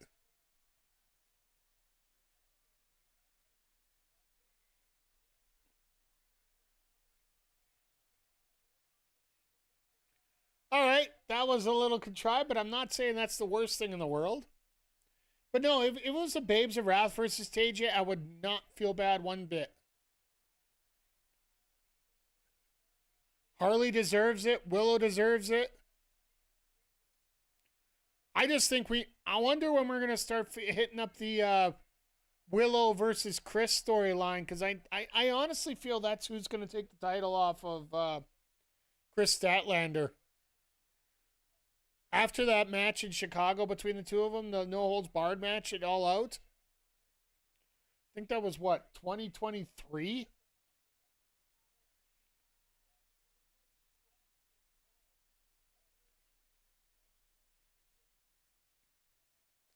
That match there, like, pretty much stole the show.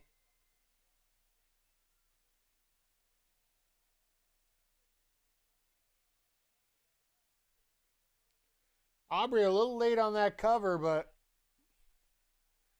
I don't mind being late on the cover, but once you're there, count it.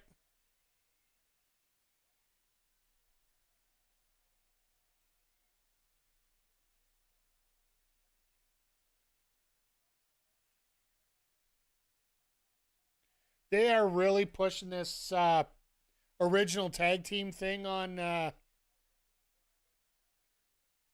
TJ there, which says a lot to me personally. Coming off the ropes. My God, do I love a good Blue Thunder Bomb. It's not Sami Zayn type, but you know.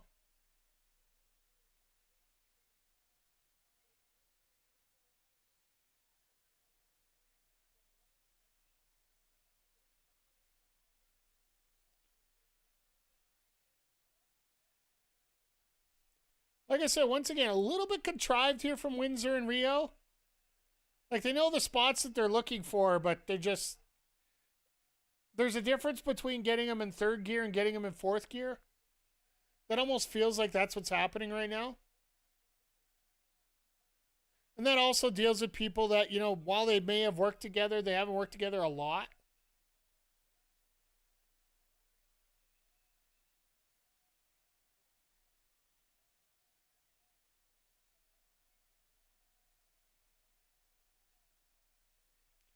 Windsor, you got to get in there.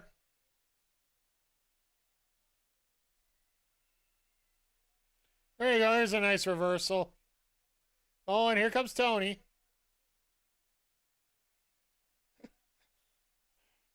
She didn't break it up. That is hilarious. I love it. Oh, and Windsor goes, oh, no, we're going to put this right back where we were.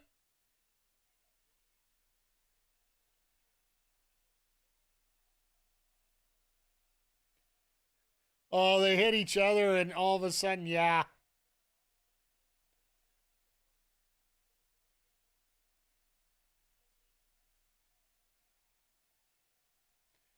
hockey fight.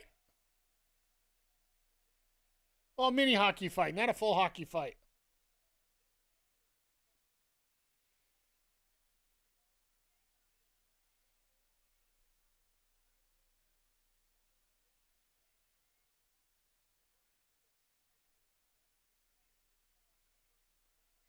All right, now we got the reverse tags. Now these two are going to go at it.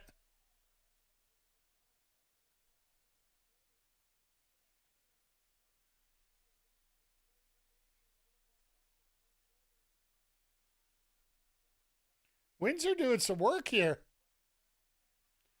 Yeah, Windsor and Rio really are hanging in here.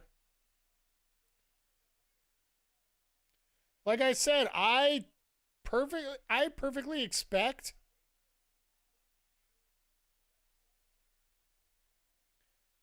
Rio and Windsor should win this. I just thought there'd be interference to cause it. Oh, Jesus.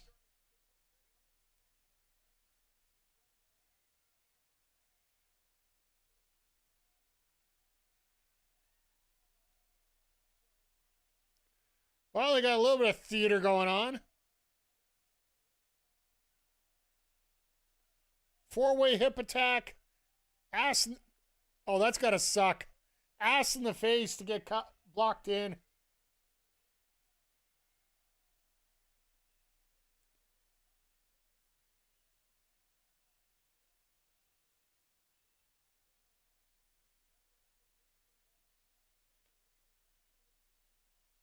Great match. That makes this next match very interesting. There might be a chance that, like, I would like to hope, like, you know, regular wrestling stereotropes.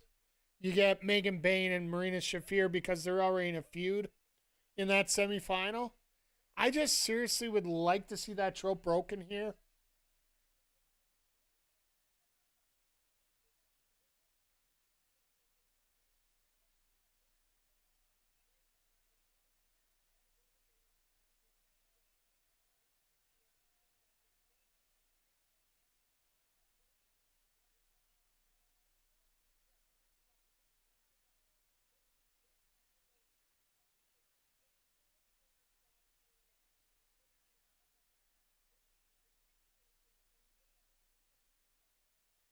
Why? We just got another women's match, folks. So we're getting the Babes of Wrath, the Sisters of Sin, the Timeless Love Bombs, and the winner of our other quarterfinal in a fatal four-way. Winner gets to pick the stipulation in the match for their semifinal. Tony Khan here. Great wrestling, tiny stipulation, have at her.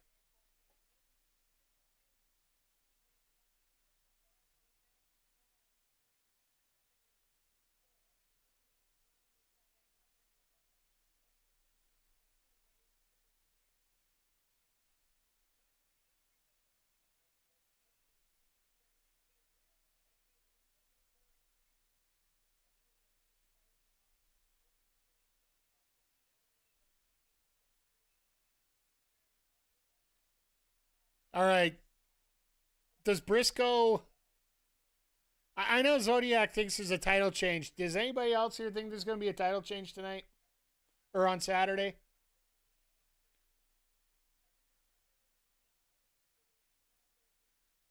It would be very interesting to see Briscoe and the Callis family.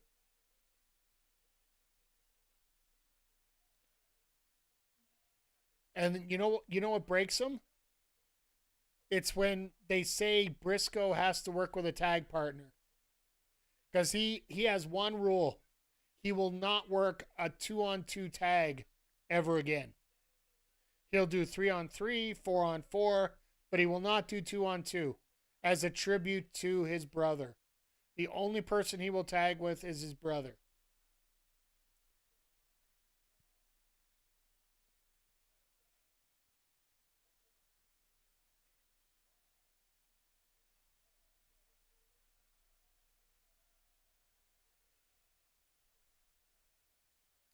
Okada, don't you have a match to get to?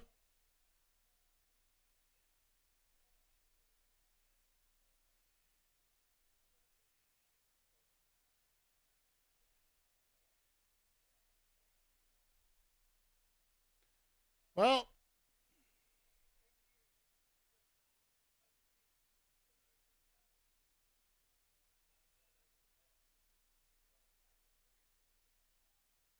wow. Wow. Wow. Okay, so they're finishing tonight on. Okay, that makes sense. Shibata and Paige are going to close out the Dynamite portion of the show tonight, which makes a lot of sense. Dynamite is their quote unquote A show, and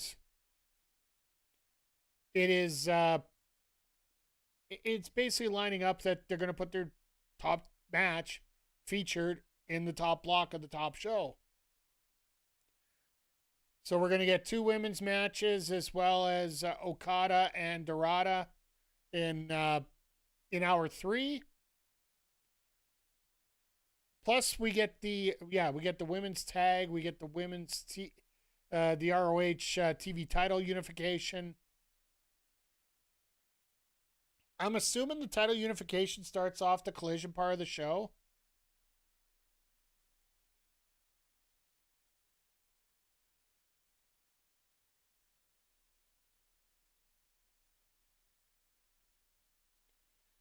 Boris just put out an announcement. It's going to be doing another 40-hour stream next year, so I'm never booking that far ahead. So once again, everybody, thank you for being here tonight. I always appreciate you as we get close to the pay-per-view. Once again, I will be here for the pay-per-view. I'm going to put out the promo clip or the link for the YouTube stream out probably tomorrow morning. Heads up, we are going to be starting a little bit late tomorrow, close to 1 o'clock Eastern. We're going to check out the Xbox Partner Direct. There's a couple games that I want to play on there, and they should have some release dates coming out, whether they're going to be this fall or early spring. And between that and the Game Awards, which we will be streaming here as well, which, by the way, I don't care about the categories. I want to see the trailers. We can all talk about our thoughts on that. We're going to have our own little sort of double awards thing going on coming up here at the end of the year. But, between the Game Awards and watching what's going on with this Partner Direct, it's pretty much going to line up what we're going to be doing here on the channel going into early 2026, maybe even finishing off 2025, depending on some of the dates that are coming out here. Like, if you haven't checked out some of the gaming streams we're doing, we're going back to Horizon Forbidden West tomorrow. Following the Partner Direct, we're going to start out Burning Shores, unless they drop the hammer on something.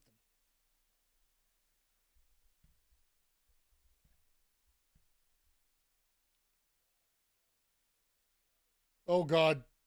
Here we go. Pac's getting serious.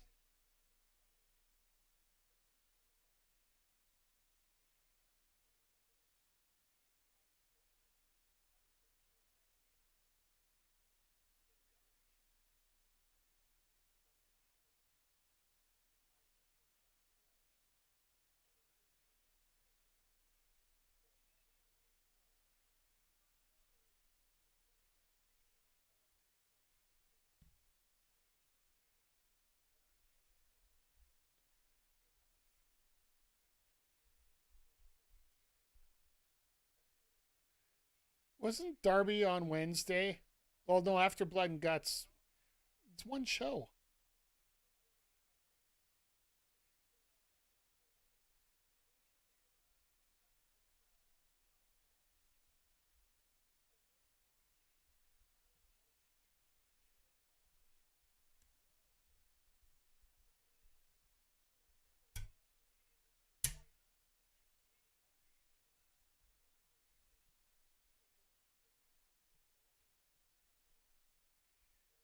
I love this.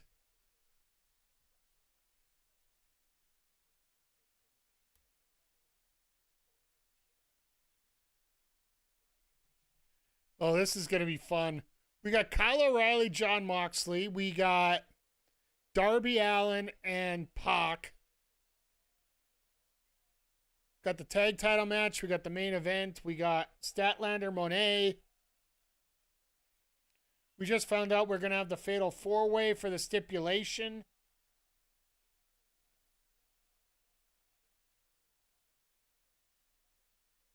Now I wonder why Shivani's still out at ringside. I would be running like hell. I would be running as fast as I humanly can.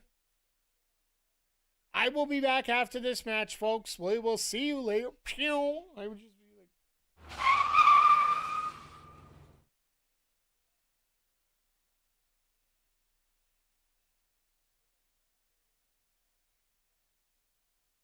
Because he's not going to sit next to Danielson.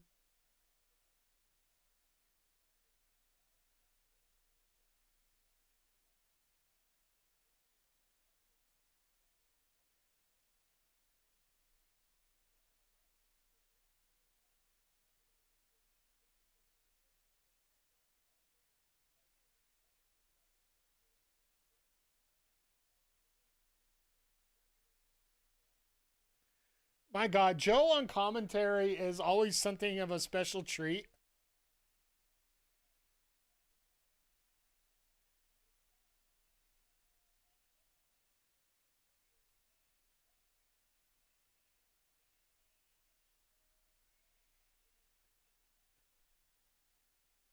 It's so funny because Shibata literally doesn't do anything different. Literally doesn't do anything different.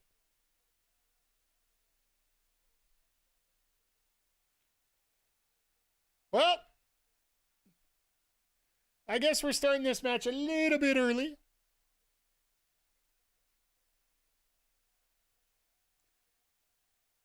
Hangman's like, yeah, screw this.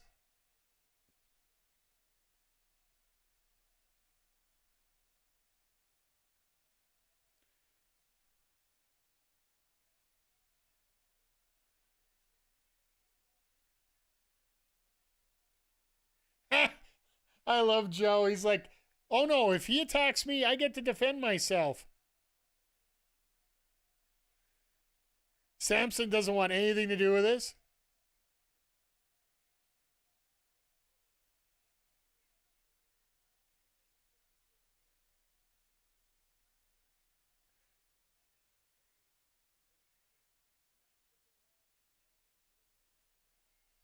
And Shibata just creams her right in the face.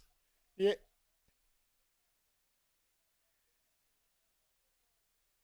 My God, I love Joe. I love Joe so much.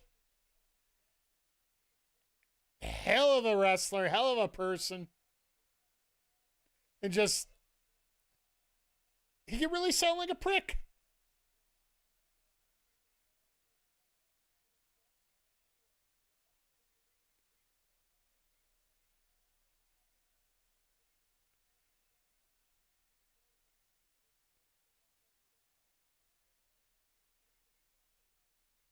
All right, what's Shibata got planned now?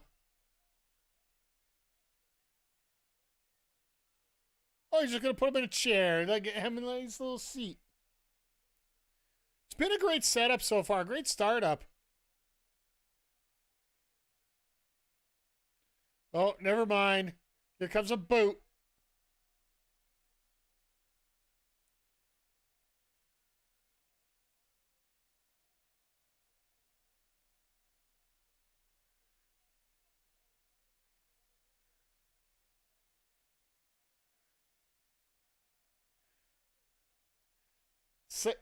Oh my. Samoa Joe, Bryan Danielson going at it on commentary. It's amazing.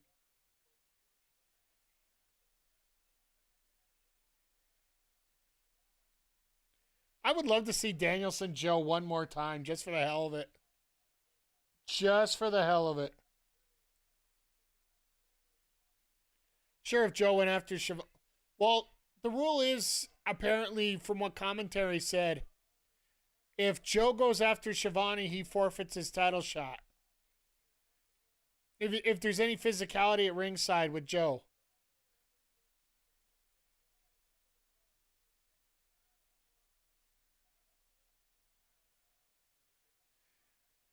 And Shivani just not saying anything if Joe says something at him.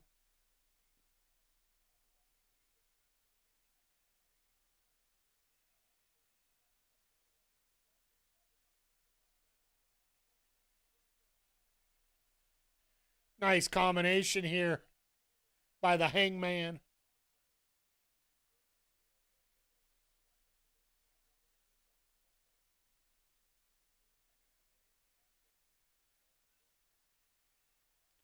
Well, we only got what, 7 minutes left to the change of the hour.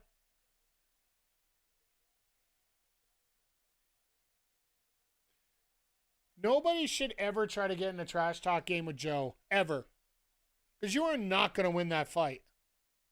Hell, he took on Brock Lesnar and didn't even flinch.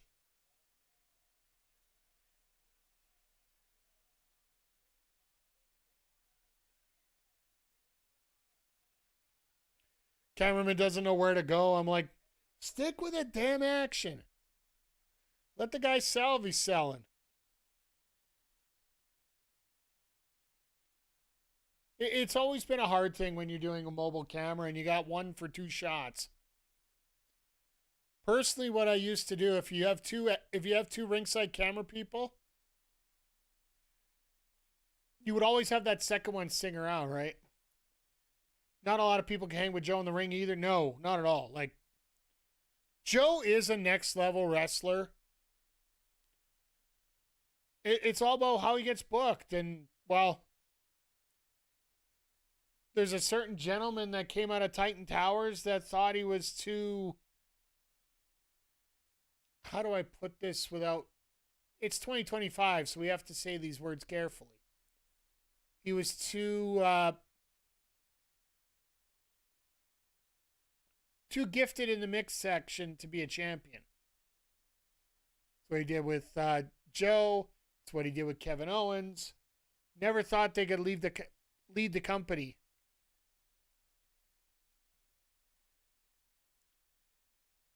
The good thing about Owens is the fact that he actually left him.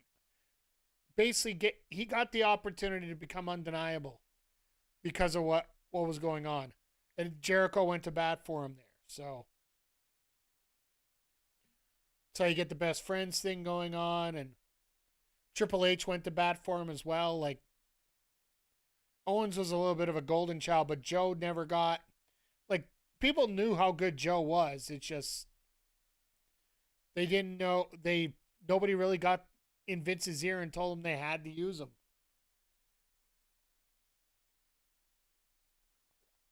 Frankly, frustrating as all heck, but you can sort of understand why it happened, so...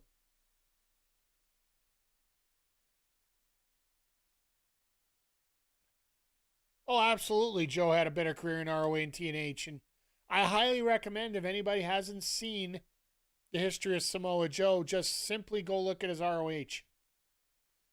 TNA as well, but definitely his ROH run. He definitely got a bigger run in...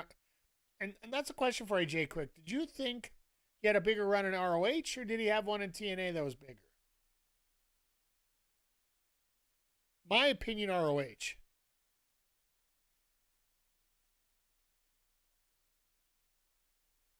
ROH as well, yeah. Like, he had a great run in TNA.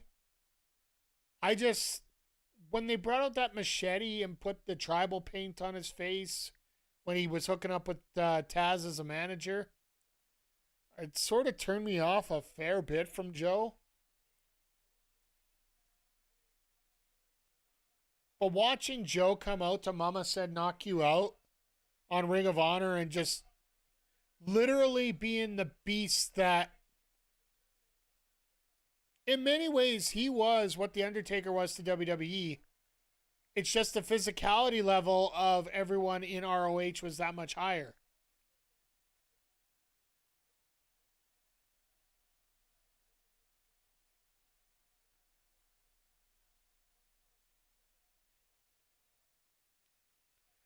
I love how Joe just faces facts here. Like, really, you have Samoa Joe as a favorite. Like, I don't know if there's betting odds out there. I would check Fightful to understand whether there's odds available for it to bet. But I would say that Samoa Joe's probably the favorite going into this.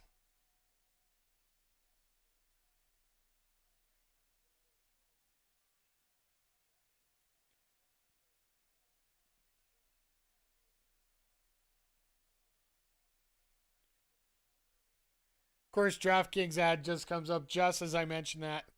Go figure. It's all about,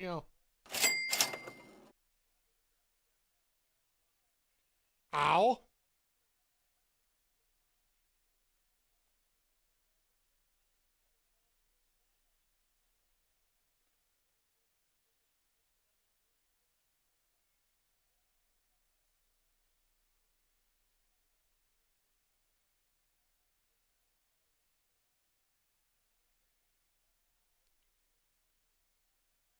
Well, that's how you change up a PK into a dead eye.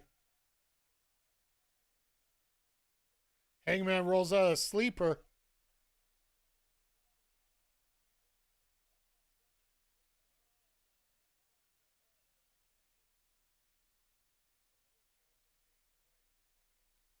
Oh no, we got a PK coming.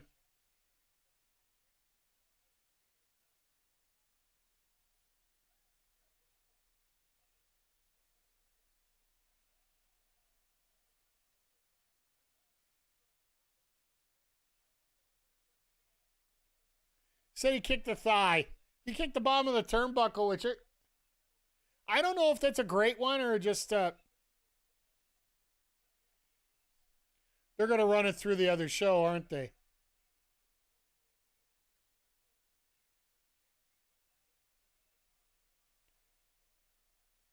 I'm surprised Shibata didn't slide into the post there.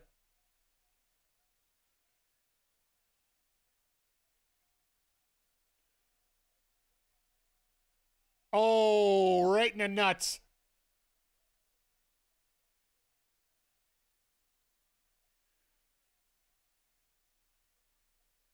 Thing is, in a cage match, it's perfectly legal.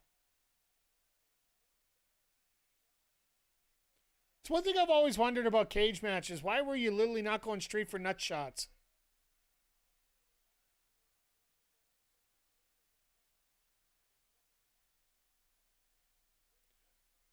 I love the fact that they really don't know when to change over the programming to the other side.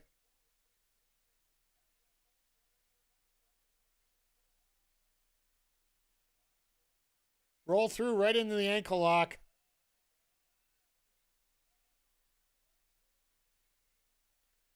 So yeah, just a reminder, next week, Dynamite will be running Dynamite will be running Wednesday. Collision will be running next Thursday. It will be Thanksgiving night. And I will be here at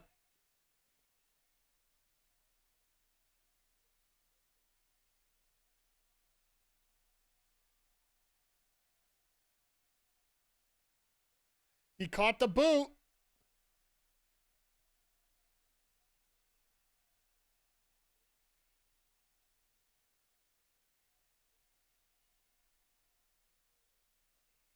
And Joe's pissed.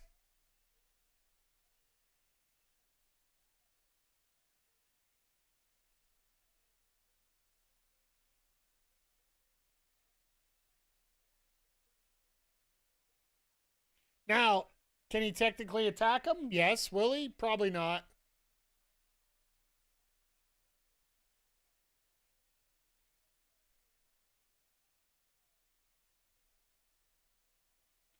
Uh-oh, face-off coming. And, of course, I got to change it over right now. There it is.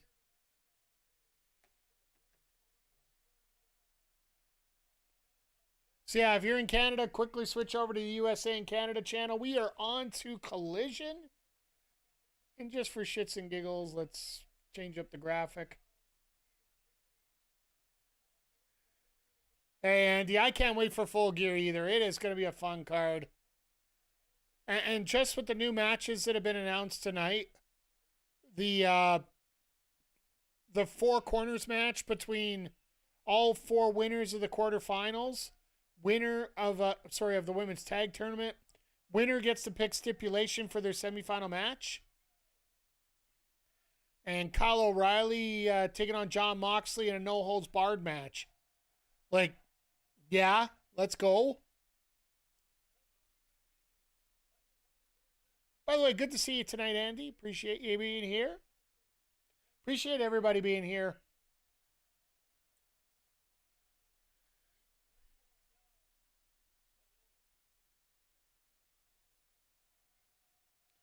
He's not alone. Shibata's fine.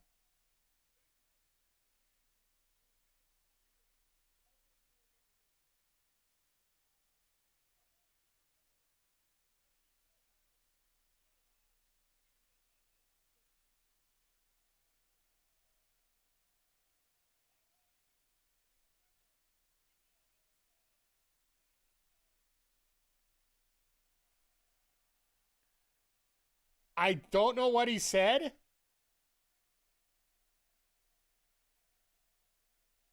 That got muted out, so forgive me.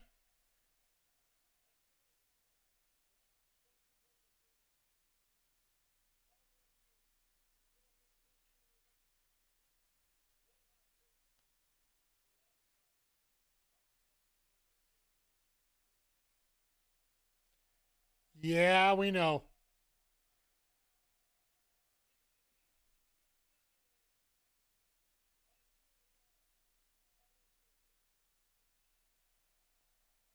A hypodermic needle, a cinder block, and a chair. Having all three of those put together, that's the finish last time. Like, my goodness.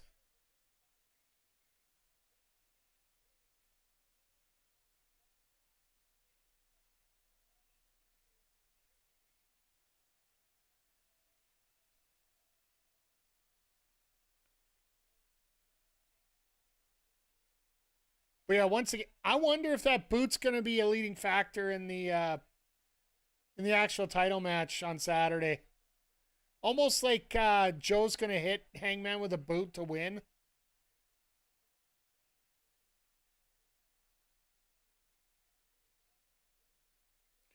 Ooh, that field goal is good. I missed the field goal because I had to change channels.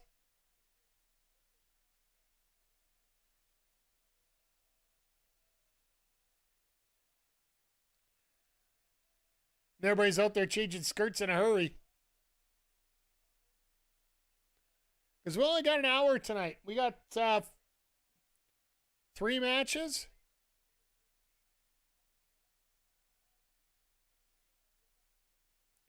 All right, we heard from Brodito earlier in the night. Now we're going to hear from FTR. And Mr. No Hose.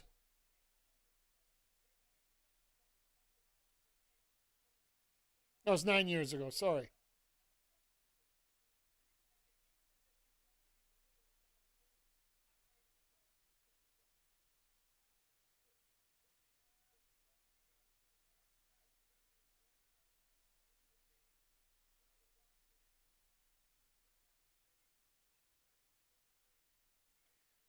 Dick the Dragon Steamboat.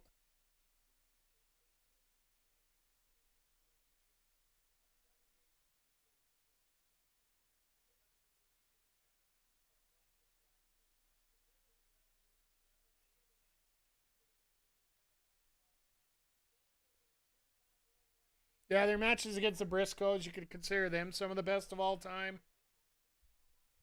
This has been a very fun episode tonight overall. And that's the thing about AEW. It's just on such a roll right now. And the thing is, you don't have to be upset about the other brands. I just, like I said, I enjoy AEW for the fact that when we're watching wrestling, like, this is the biggest break that we get.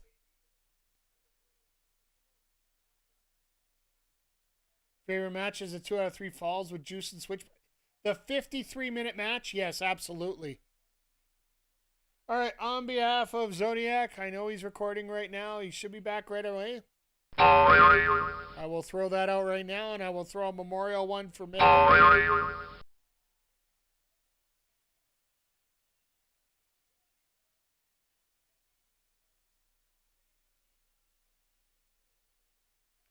I'm surprised they're allowing Penelope out at ringside if she's injured like that.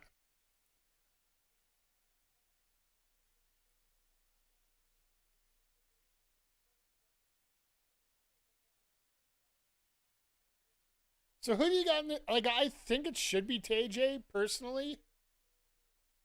But I don't know. Like, with the fact that the Timeless Love Bombs won, it scares me a little bit. Also, my favorite quote all the time is from the great Tommy Dreamer. I'm not a corporation fan. I'm a wrestling fan. I love that quote. But I will say this, too. In the corporation, I'm a fan of a lot of the wrestlers there. Like, I'll watch WWE in the compact form, where I actually just get to watch the matches, the important segments. Like, I'll tell you point blank, we're not streaming during a Survivor Series. Straight up. We might come on after. Depending how things work out, we might actually do our WrestleMania after.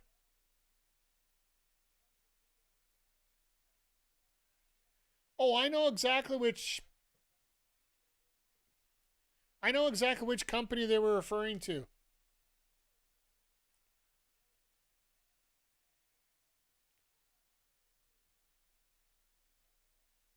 But I do find it funny that that's the company that they're in bed with right now. And Tommy was backstage in NXT on Tuesday, so I like and dislike WWE and AEW for multiple. Absolutely, like there's so many different ways that you can go. Like what you like, hate what you hate. Not everybody's gonna like absolutely everything that goes on. Like, certain stipulations you can't stand, certain wrestlers you can't stand. And the fact that not everybody likes everything is not exactly the worst thing in the world. Because if everybody liked the same thing, everything would be boring as hell.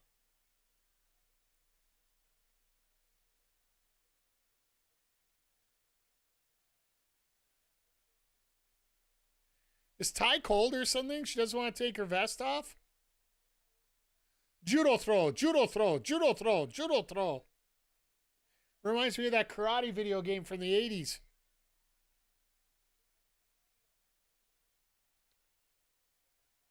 So yeah, we're getting, if you guys are not familiar with what's going on with the graphic down below. Hey, Vic, how you doing tonight, sir? Find my way, Goldberg would be the CEO. And that's why we have differences of choice here. How you doing, Vic? Hope you're doing well tonight.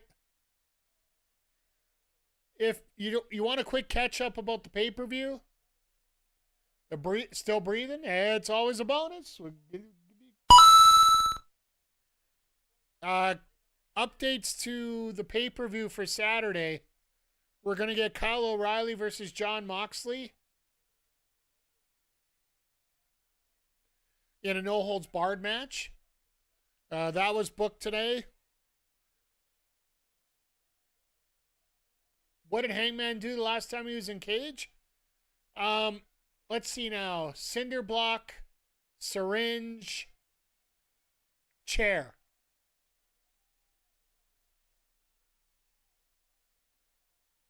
Plus a hell of a lot more. Lashley and Shelton start the Casino Gauntlet 1-2. They won their respective matches. And Tony Khan announced that there's a fatal four-way match.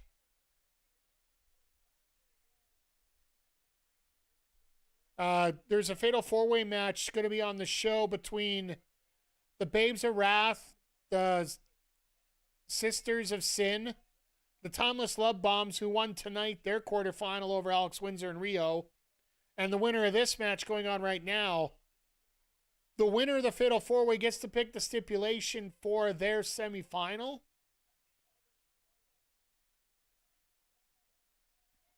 I love the fact that Excalibur's having trouble to explain a stipulation for a match. Tonight, our main event's going to be Mascara Dorada versus Kazuchika Okada. Loser gets a shot at winner's title. If it's Okada winning, it is a trio of the Don Callis family get a chance to go after the CMLL Trios titles. If Mascara Dorada wins, he gets a shot at the Unified title. So, these Double Jeopardy matches are cute. But I do, once again, we were talking about Tony Khan not booking enough storylines for matches. I love what he did with the women, by the way, the Fatal 4-Way. There's no real reason for these four to fight each other right away, but we're going to give them a stipulation. Last I saw was 6-4. Nats, so I know it's going through my I know it's going through the ticker up above here, but I haven't had a chance to really focus on it here.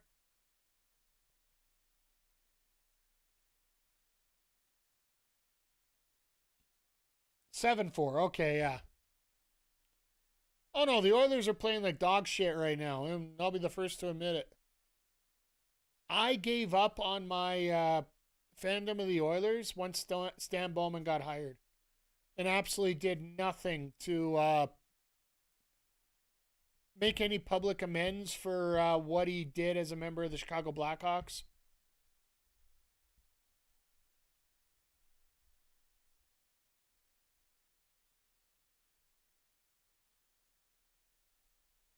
Stan is a moron. I'll give you that.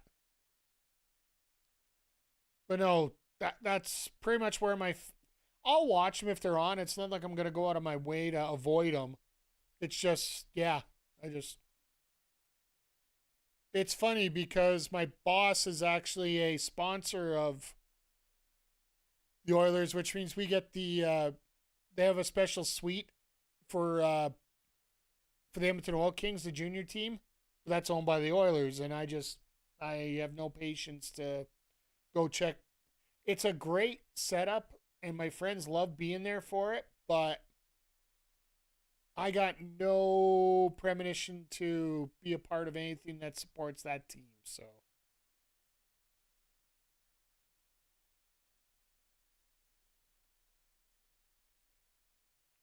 The Oil Kings is affordable. The Oilers, well, you got to know somebody who knows somebody who knows somebody to get that. Hey, Mr. McGee, how you doing tonight? Hope you're doing well.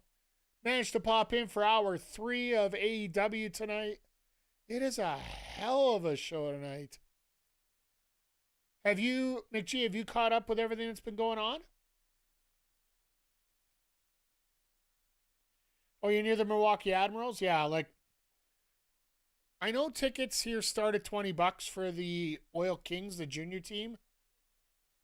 I think those same tickets are around, Norfolk, sorry.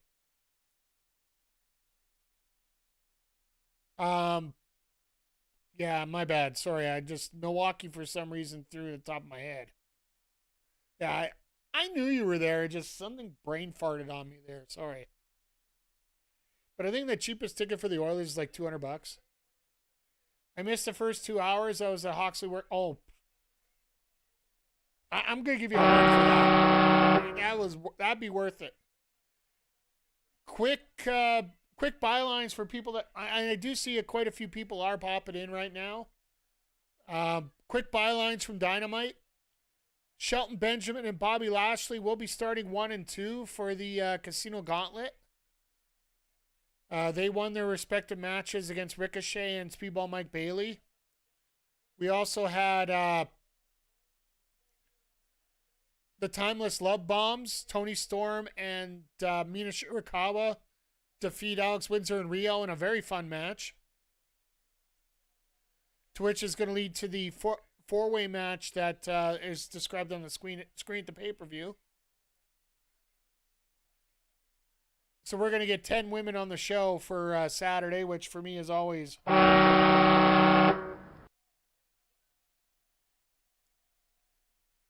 And then, the Bucks and Alexander won their 6-man. The Bucks were supposed to declare for the Don Callis family. They're doing the will they, won't they setup right now, which will probably pay off on Saturday. We did get announced after a tag match between Orange Cassidy, Roderick Strong versus Claudio and Mox that we're getting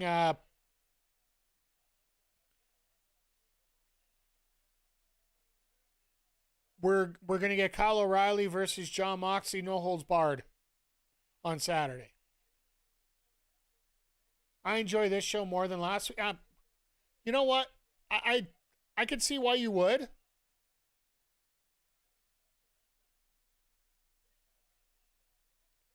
I think this is a total different beast here. Because there's also something you got to remember about this. Oh, yes, we had Joe being a menace to Shivani. And Joe and Danielson going at it on commentary, too. Which, to me was a hell of a job there.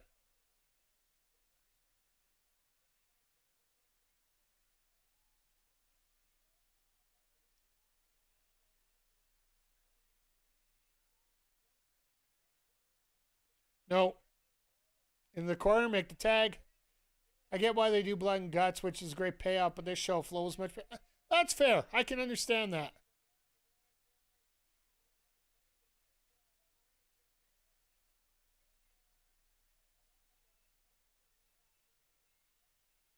Ah, frick. I'm calling this.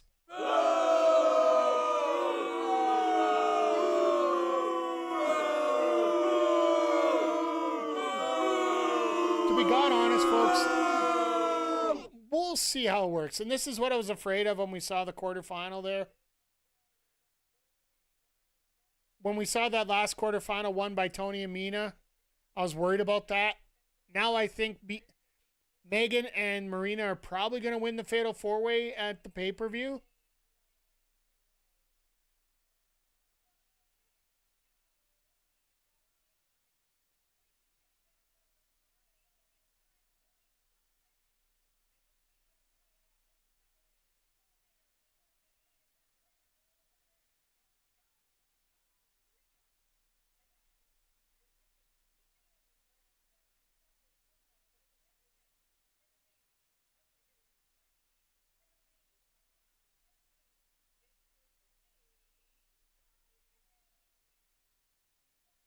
Taipei Deathmatch?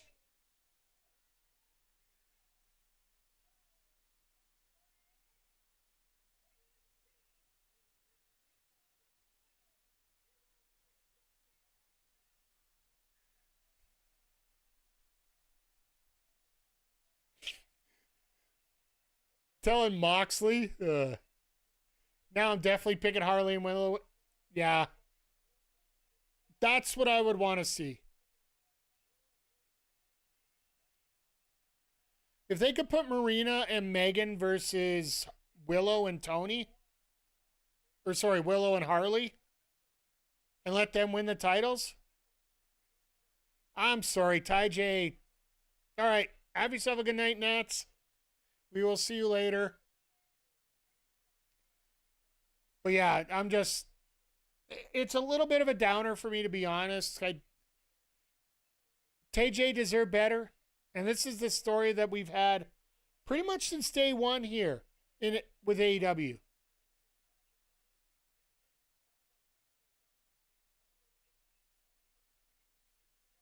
Hey, Bray, nice to pop in here. Biggest news, we had Shelton and Bobby are going to be number 1 and 2 in the Casino Gauntlet on Saturday due to their wins tonight. We're going to get Kyle O'Reilly versus John Moxley, no holds barred, coming up on Saturday. We had the Bucks play their will they, won't they, join the Don Callis family deal in a trios match where they beat Skyflight. They're doing Velvet and Monet as the main tonight? All right. And then, I guess that sort of makes sense. You put your unification match as the main event.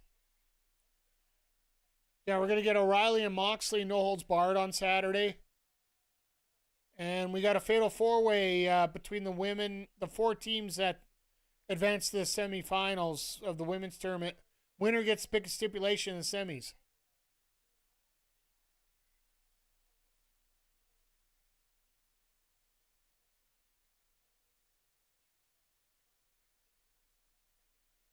Hope you're getting a chance to check it out right now.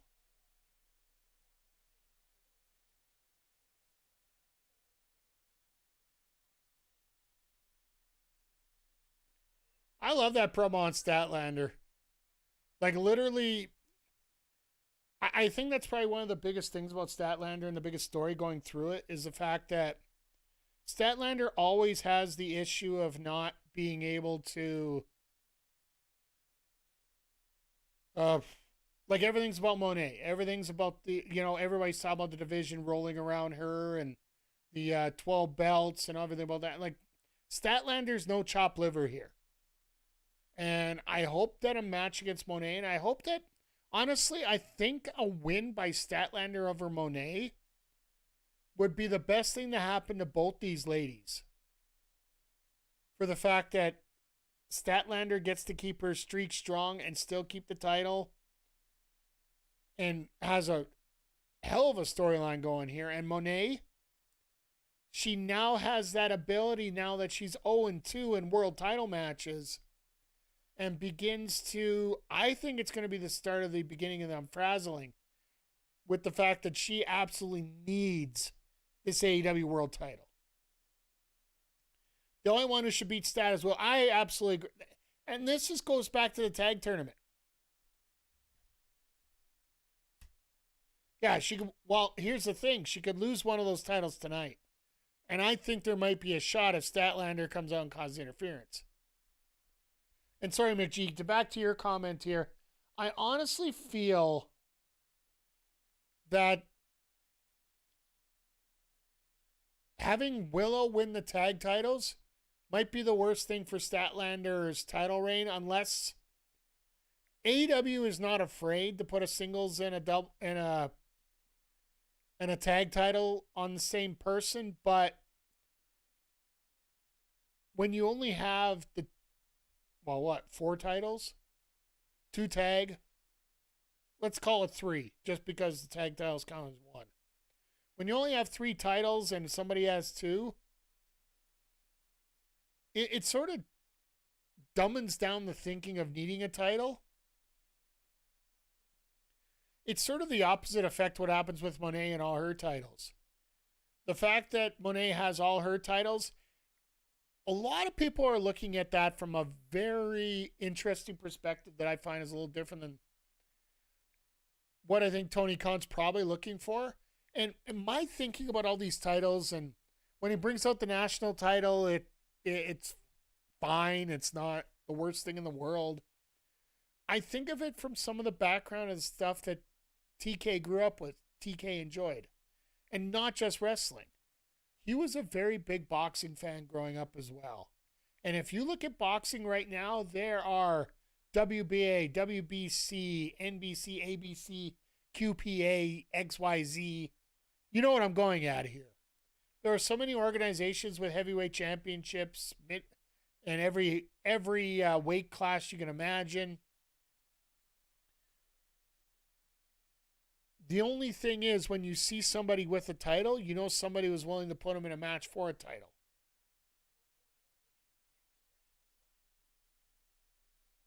Hakano, Omega, and Bane tag team in the Goddess. Yeah. I'm assuming that they got a week off from that because Megan's going to be around this week. And from what I've seen, Hanako's done an absolute amazing job there. Oh, yeah, here we go. Another $200,000 match.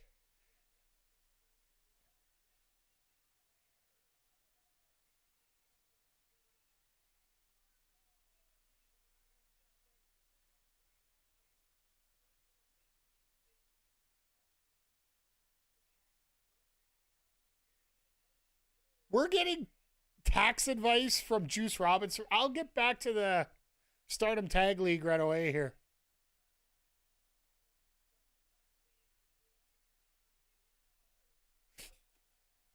God bless Juice Robinson.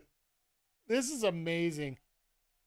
Yeah, no, seeing Megan Bayne out there and the schedule that she's worked right now, working back and forth between Stardom and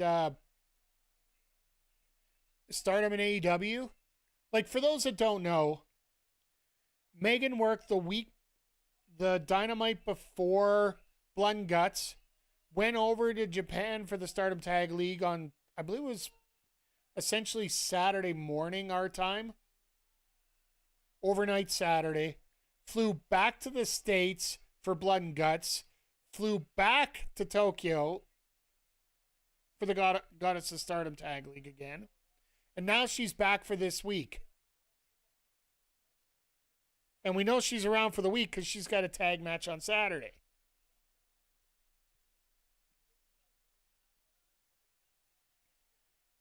Like, Joey Janela is so happy for her as well. Like, I would have loved to see Penelope be able to be a part of it, but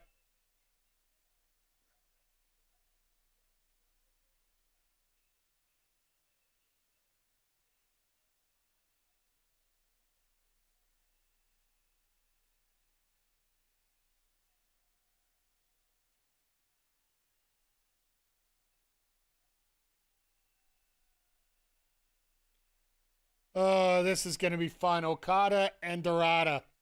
If you guys didn't get a chance to see this at Wrestle Dream, the triple threat with these two and Takeshita, do yourself a favor, check that out.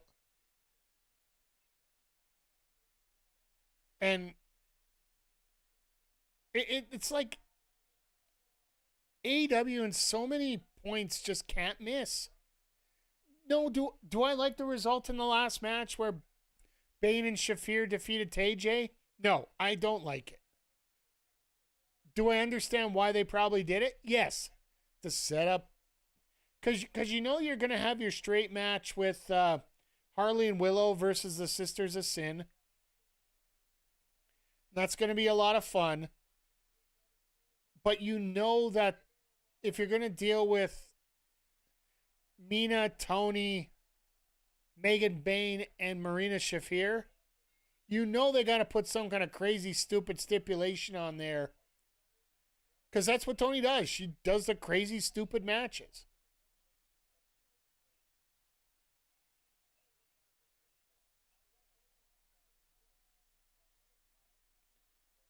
I thought Callis was going to turn around and say, yeah, the two of the greatest are out there right now, and so is Mascara Dorada. That's like the perfect Don Callis line there.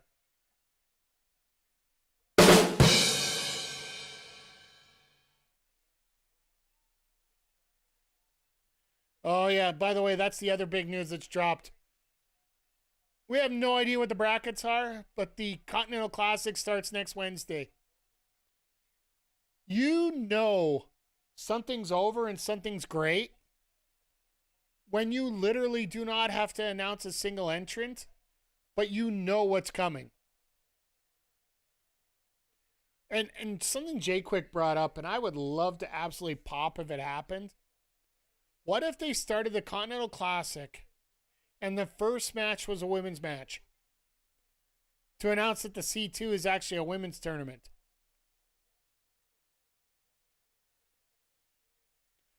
Once again, I'm going to throw it out there. It's not, but it's very highly likely that it's not a women's tournament just because they do have the tag titles they're working on right now.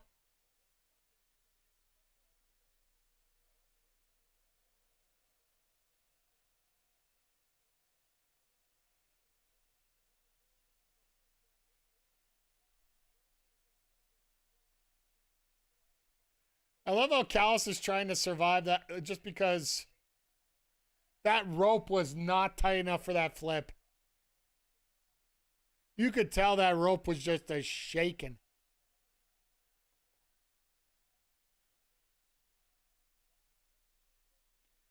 For those on YouTube, just a quick thing. We got a Twitch ad break going on right now, so bear with some of our Twitch viewers here. But no, watching everything going on here tonight, like it's interesting seeing the Okada Fletcher Takeshita sort of trio. What the heck's going on here kind of deal?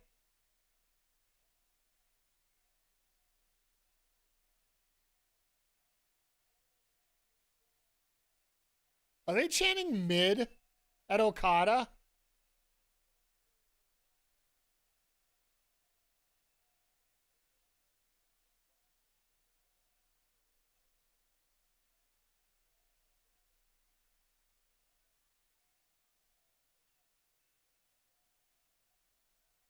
Oh, good. We got a Lebowski in the front row cheering. Everybody else is booing right now.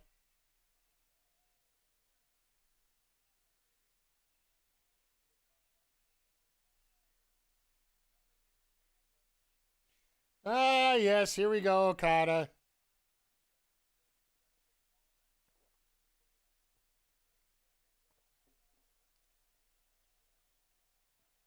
So just a reminder, yeah, we are only having 3 matches tonight on Collision because we do have, it's only a 1-hour edition tonight.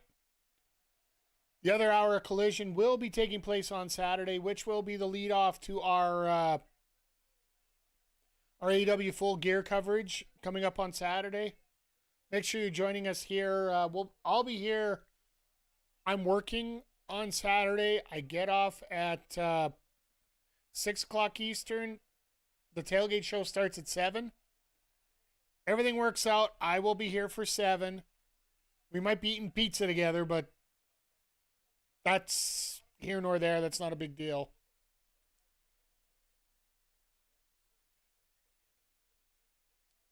I'm not a big fan of eating on stream, but you know, sometimes you gotta make do with what you got here. Plus, I get to piss off a lot of people with pineapple, right?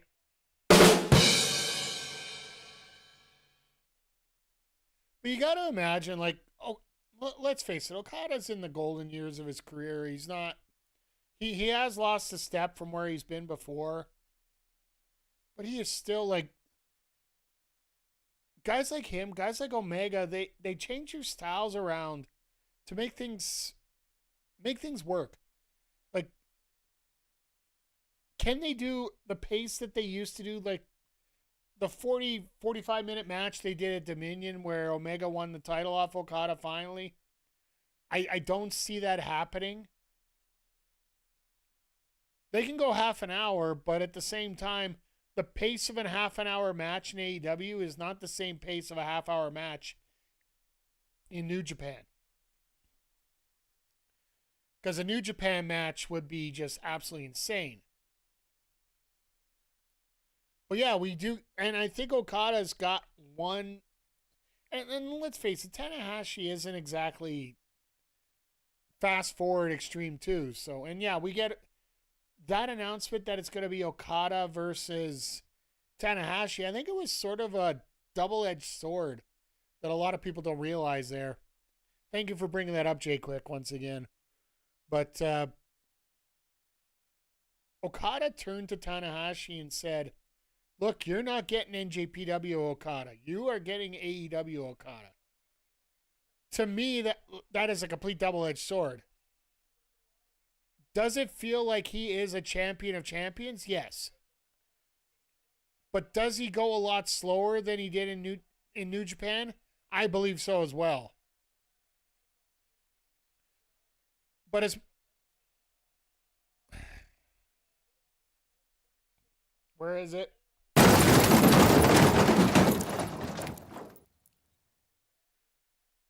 Wow, that was a car crash. Sorry, PJC. You just came in just as Dorada was trying to do a top rope DDT to Okada off on the apron and ended up slipping his inner leg to the ring and just, yeah, it hit, but it was.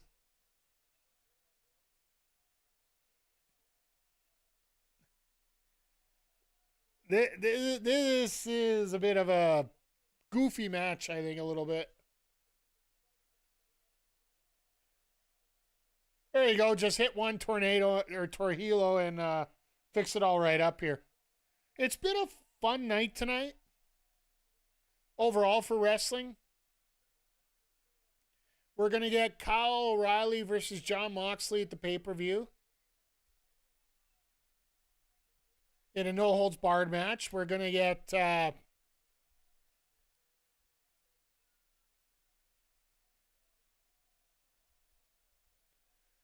we're also getting a fatal four-way between the 4 teams that made the semifinals for the women. Winner gets to pick stipulation in their semifinal match. We do have the semifinals set. It's going to be Toni Storm, Mina Shirakawa versus Megan Bayne and Marina Shafir on one side. Willow Nightingale and Harley Cameron versus Julia Hart and Sky Blue on the other side. So...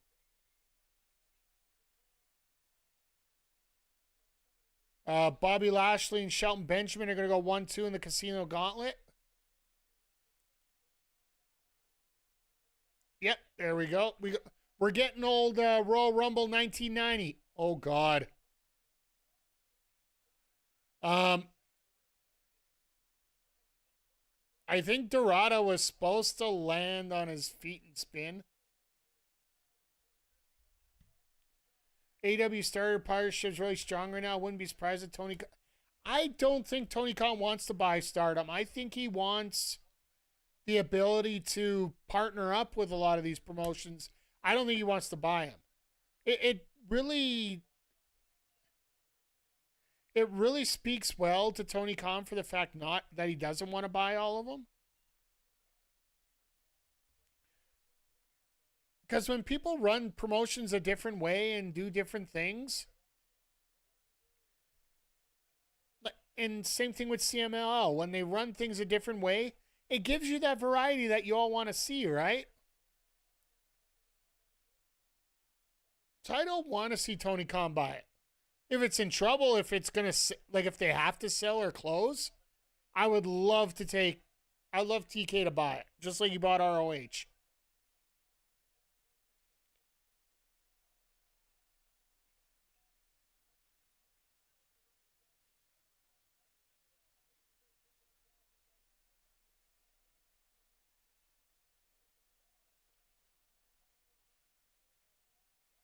Oh, I thought he was going to get a 3 there.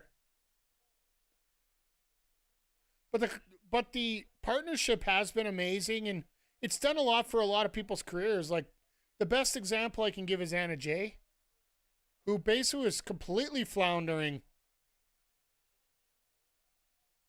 in AEW and just couldn't get it. And then they sent her over to Stardom for a while. And just working with those ladies every single day did so much for her.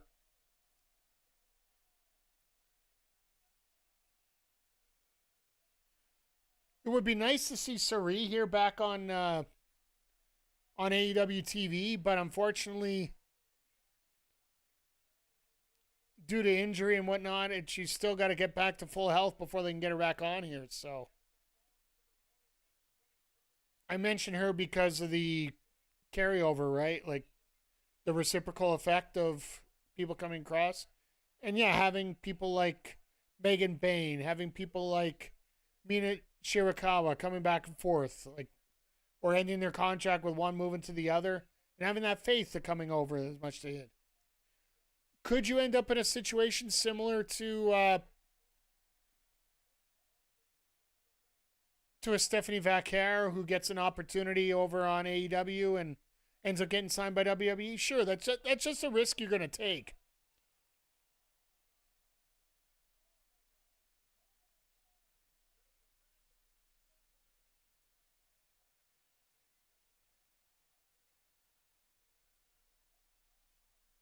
How is Dorado not dead?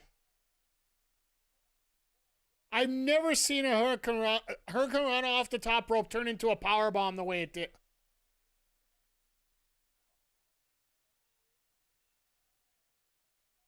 He used a raging fire into a into a rainmaker. My God, are you starting to piss off? Takesha's going to be out here throwing hands soon. But fuck, this match was botchy tonight. Sorry my French, but Jesus. That was absolutely horrible. Speaking of horrible, Don Callis got the mic there. Good to see you back, Zodiac. Appreciate you. While you were gone, I'm trying to remember when you exactly left. I think it was just after the announcement of O'Reilly and Moxley.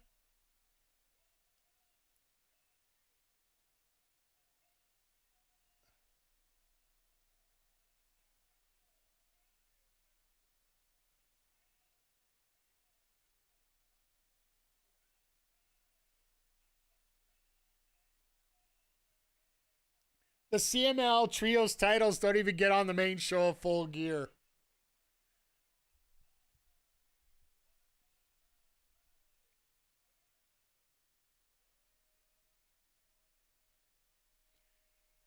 Oh, for fuck's sakes, Kyle. Get off my screen. I want Mercedes and Red Velvet to get as much time as they can.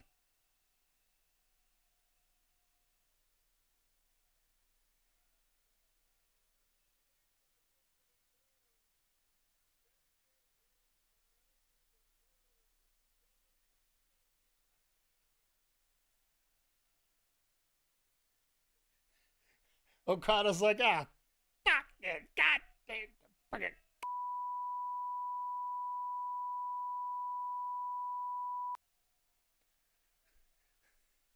I love Okada's look on his face right now. He's like, I gotta win it with him.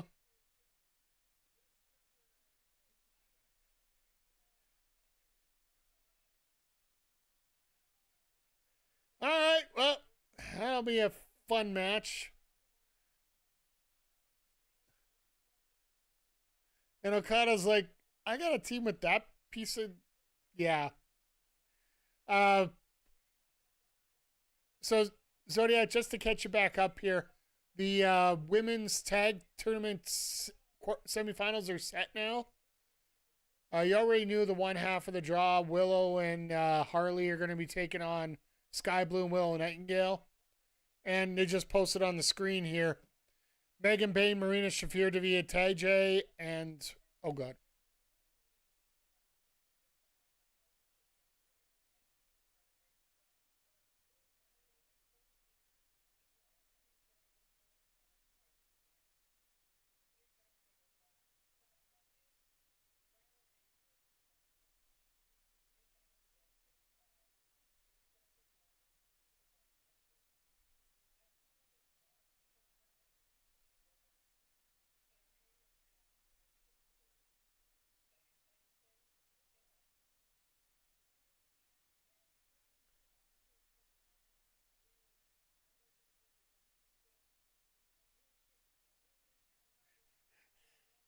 TJ lost, yeah. I'll be honest, I booed it. I threw out the boo chant. But now I'm pushing more than ever now for I'm pushing for Willow and Harley at this point. I would love to see the Sisters of Sin win, but I want that half of the bracket to win. I don't care which way it goes. I think Willow and Harley would be the more suitable choice because it looks like the heels might end up getting over. That four-way coming up on Saturday between the quarterfinal winners. Winner gets to pick a stipulation in their semifinal.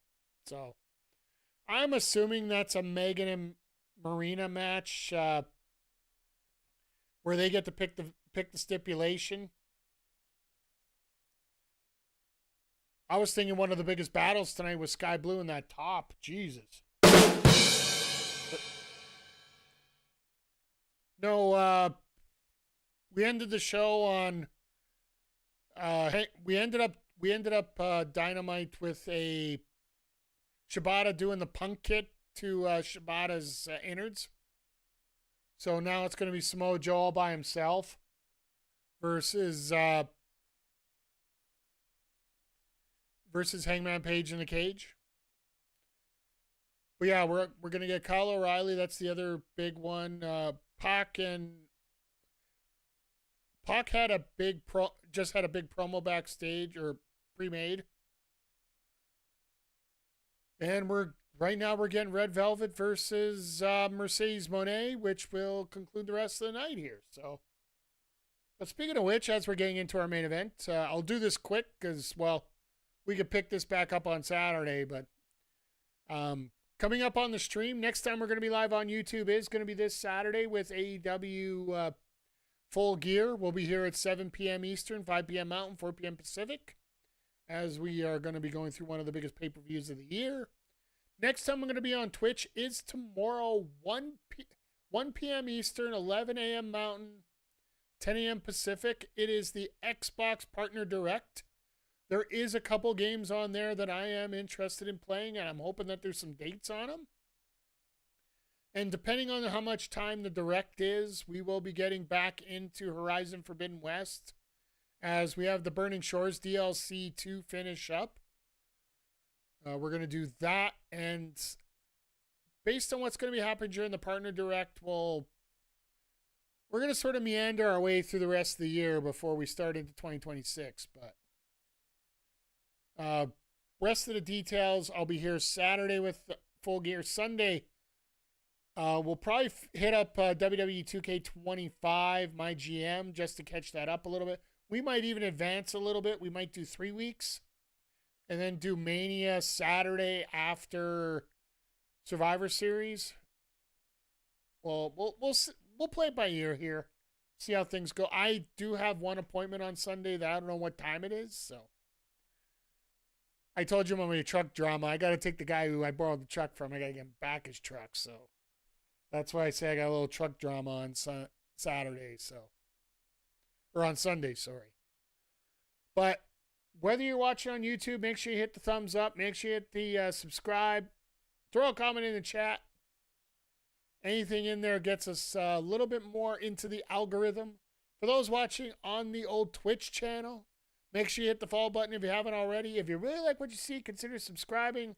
And also remember, until December 2nd, we do have that donate tab there, as we are going to be raising funds for Jack.org, helping youth and young adults help themselves as they enter into the possibility of a lot of depression, anxiety, and suicide.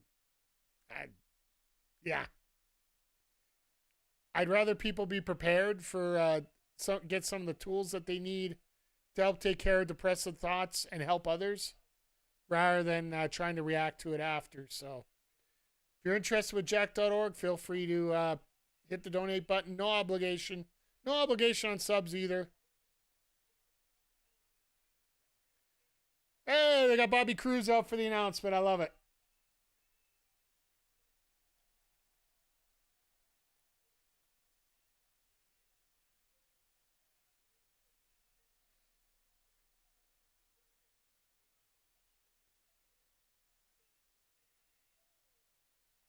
The CEO.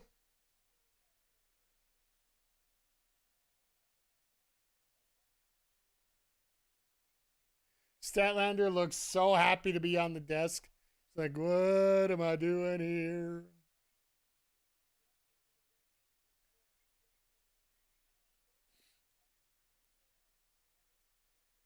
This got to be one of the first times that Red Velvet's been on TV in how long?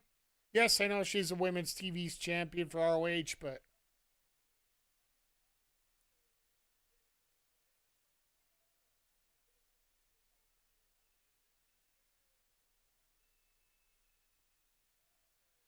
good on her getting a main event.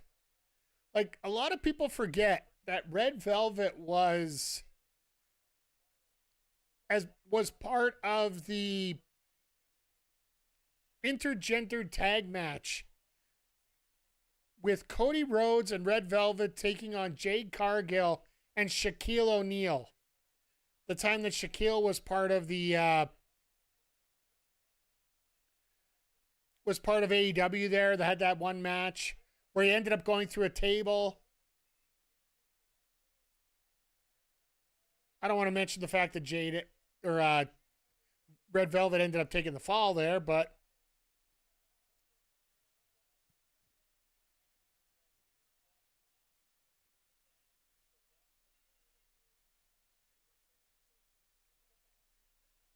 No handshake.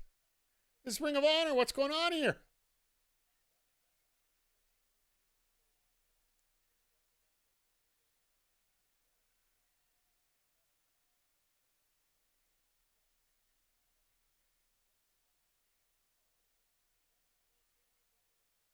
For her boxer and her uncle, I love the fact that he screwed up father for that.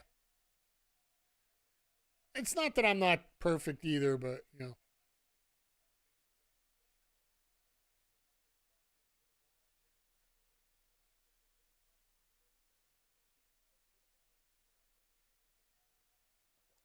Ooh, a little pie face action going on.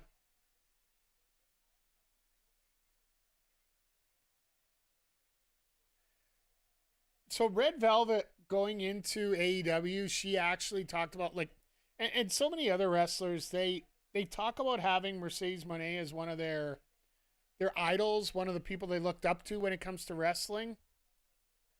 And yeah, the fact that she gets to wrestle one of her idols, she's been over the moon about this, but the promos have just been fire. Like,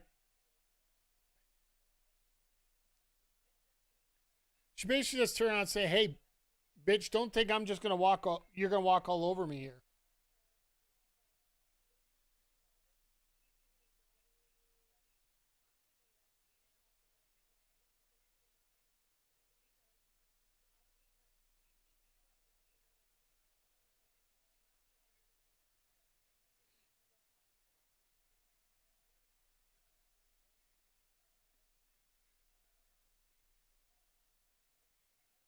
I'm actually surprised that she's not wearing Boston colors. Like wearing the all yellow gear tonight. And the very basic gear.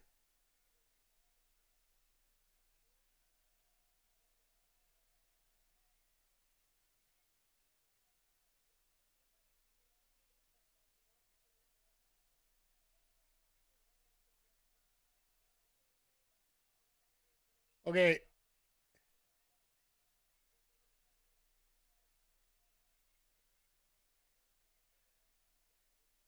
Oh, and here we go. We knew that was coming. They couldn't do it in the last one with they couldn't do it with Samoa Joe because Samoa Joe had that clause that if he got involved, he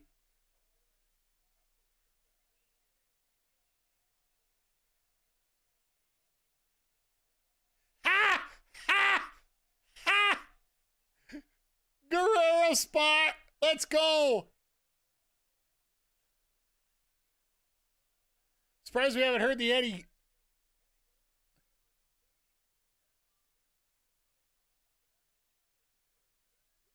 That was hilarious right there. I would have loved to see the interim title change on a disqualification or go back to like everything go back to Red Velvet. I would love to see Velvet win this, but if we could find a way to get Statlander to interfere while like during this match to sort of set up Saturday, that's the one way I feel comfortable having Mercedes lose this match.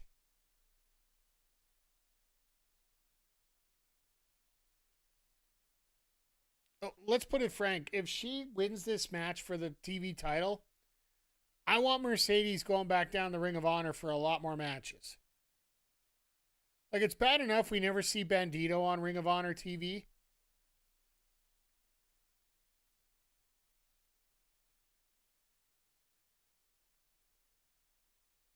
But to have, like, Athena's the only one running that division down there. And even then, she's starting to cut back a little bit, too. Like, the last time she was on there, she was teaming up with Billy Starks to take on Hyan and Maya World. Which, by the way, no, they're not signed, but according to a lot of reports, it's very close at this point. And if I'm Tony Khan, and I'm not worried about WWE picking them up, I don't sign anybody till the new year. I really don't. Or at least till almost World's End. Because the next 6 weeks, you have the C2. A lot of your roster is going to be off. You don't need to sign extra talent at this point. Unless you want to get a surprise in the C2. Like, they haven't announced any of the competitors, but they announced that the tournament's starting on next Wednesday.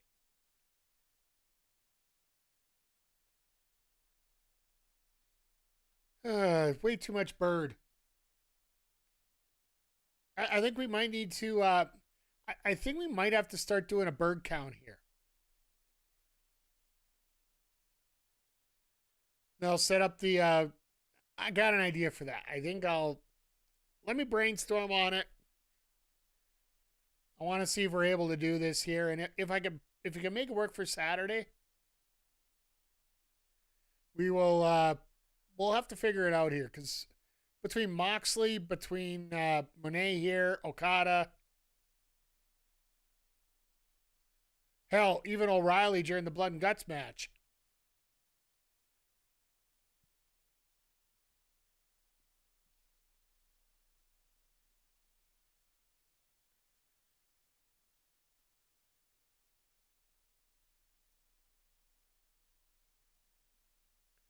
Oh, there we go.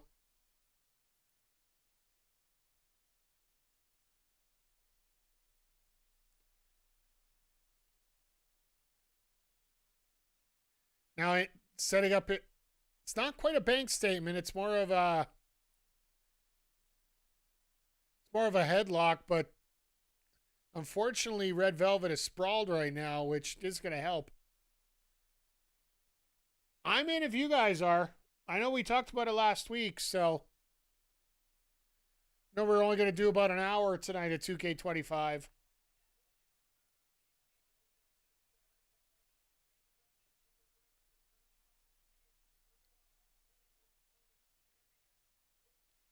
But yeah, I know we were talking about it earlier, so I did mention it in the Discord, so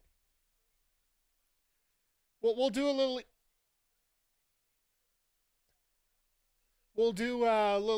short version tonight. Even if everybody can't make it tonight, well, we could still run through a couple weeks, right? Because I think that's all we're going to get in. And it didn't save what we did on that last week, so...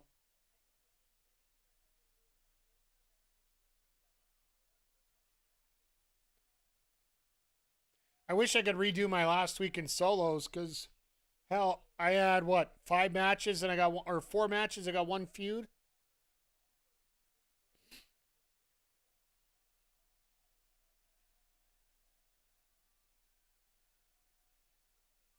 Velvet needs to roll.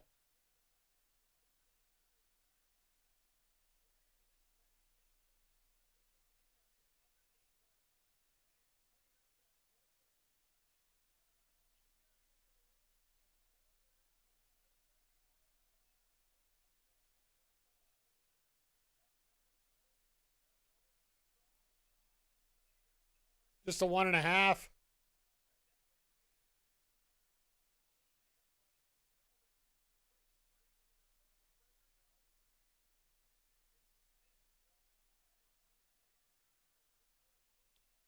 Oh my God.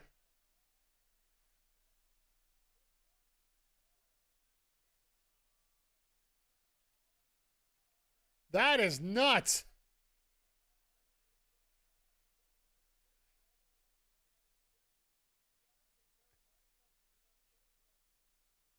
That was a very nice hold. Unfortunately, with the long hair, it's hard to see, right?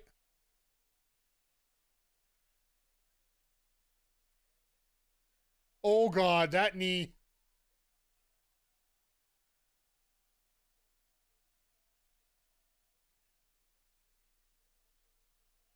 Yeah, and I'm really happy the fact that TK hasn't announced anybody for who is in it. I also am happy with the fact that people don't have to worry about it because they know it's going to be a good tournament.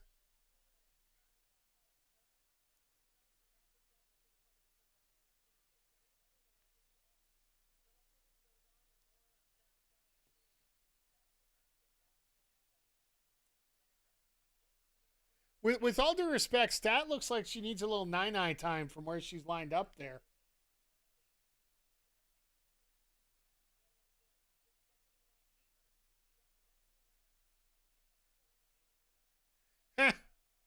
Go over that stack of dimes of a neck, yeah.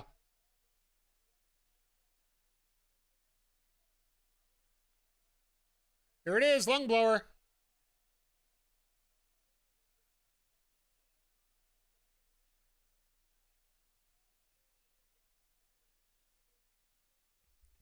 But yeah, we're going into overtime here, so.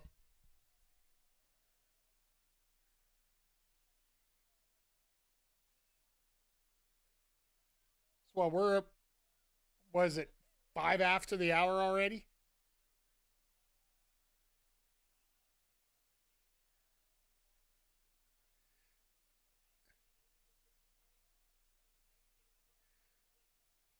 You know, it's the end of the night when they got a title match going on and all they're doing is promoting everybody else.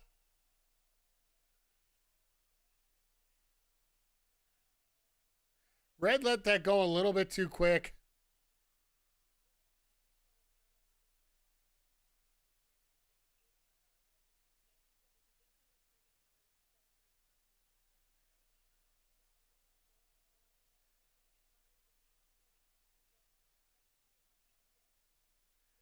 This is getting tight, getting vicious.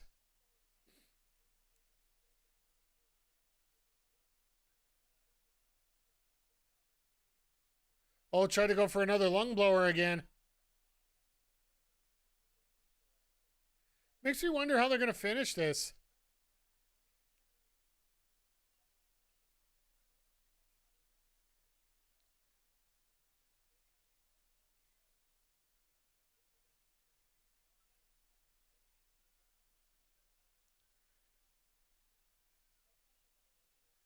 Oh, no. Oh, no. Super flatliner. Super lung blower to win the title.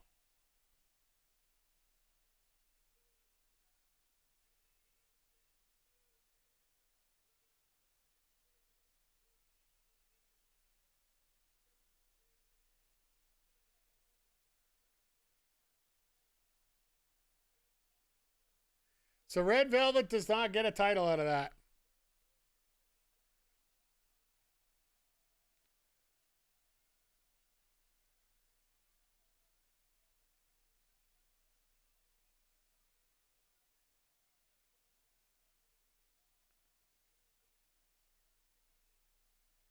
All right, well, that's how you're going to end it going off air.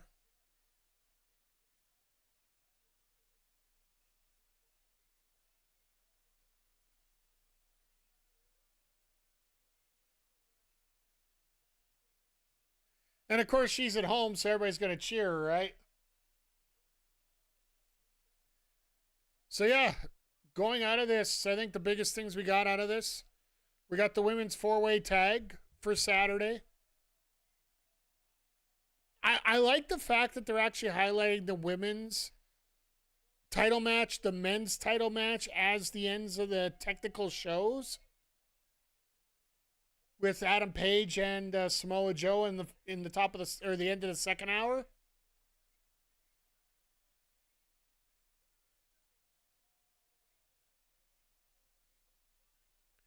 And then here finishing off with Stat and Mercedes. Stat carrying Red. That just, yeah, that looks. And we end on Mercedes dancing. Fair enough. But yeah, we get O'Reilly Mox. That got announced. We got the CML Trios title during the pre-show, which that's a choice. And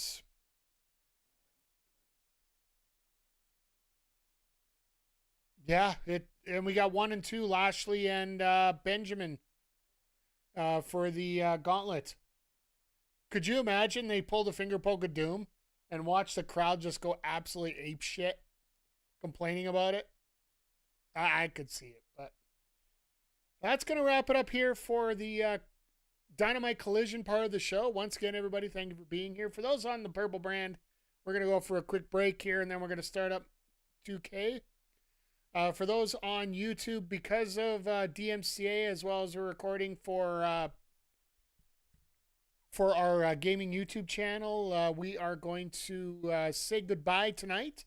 Next time we're going to be up is Saturday with AEW Full Gear over on the yellow brand, or on the red brand, sorry. But as always, folks, thank you for being here. Always appreciate you. Make sure you hit the thumbs up. Make sure you hit the subscribe if you haven't already. Tell all your friends, and we'll see you here on Saturday with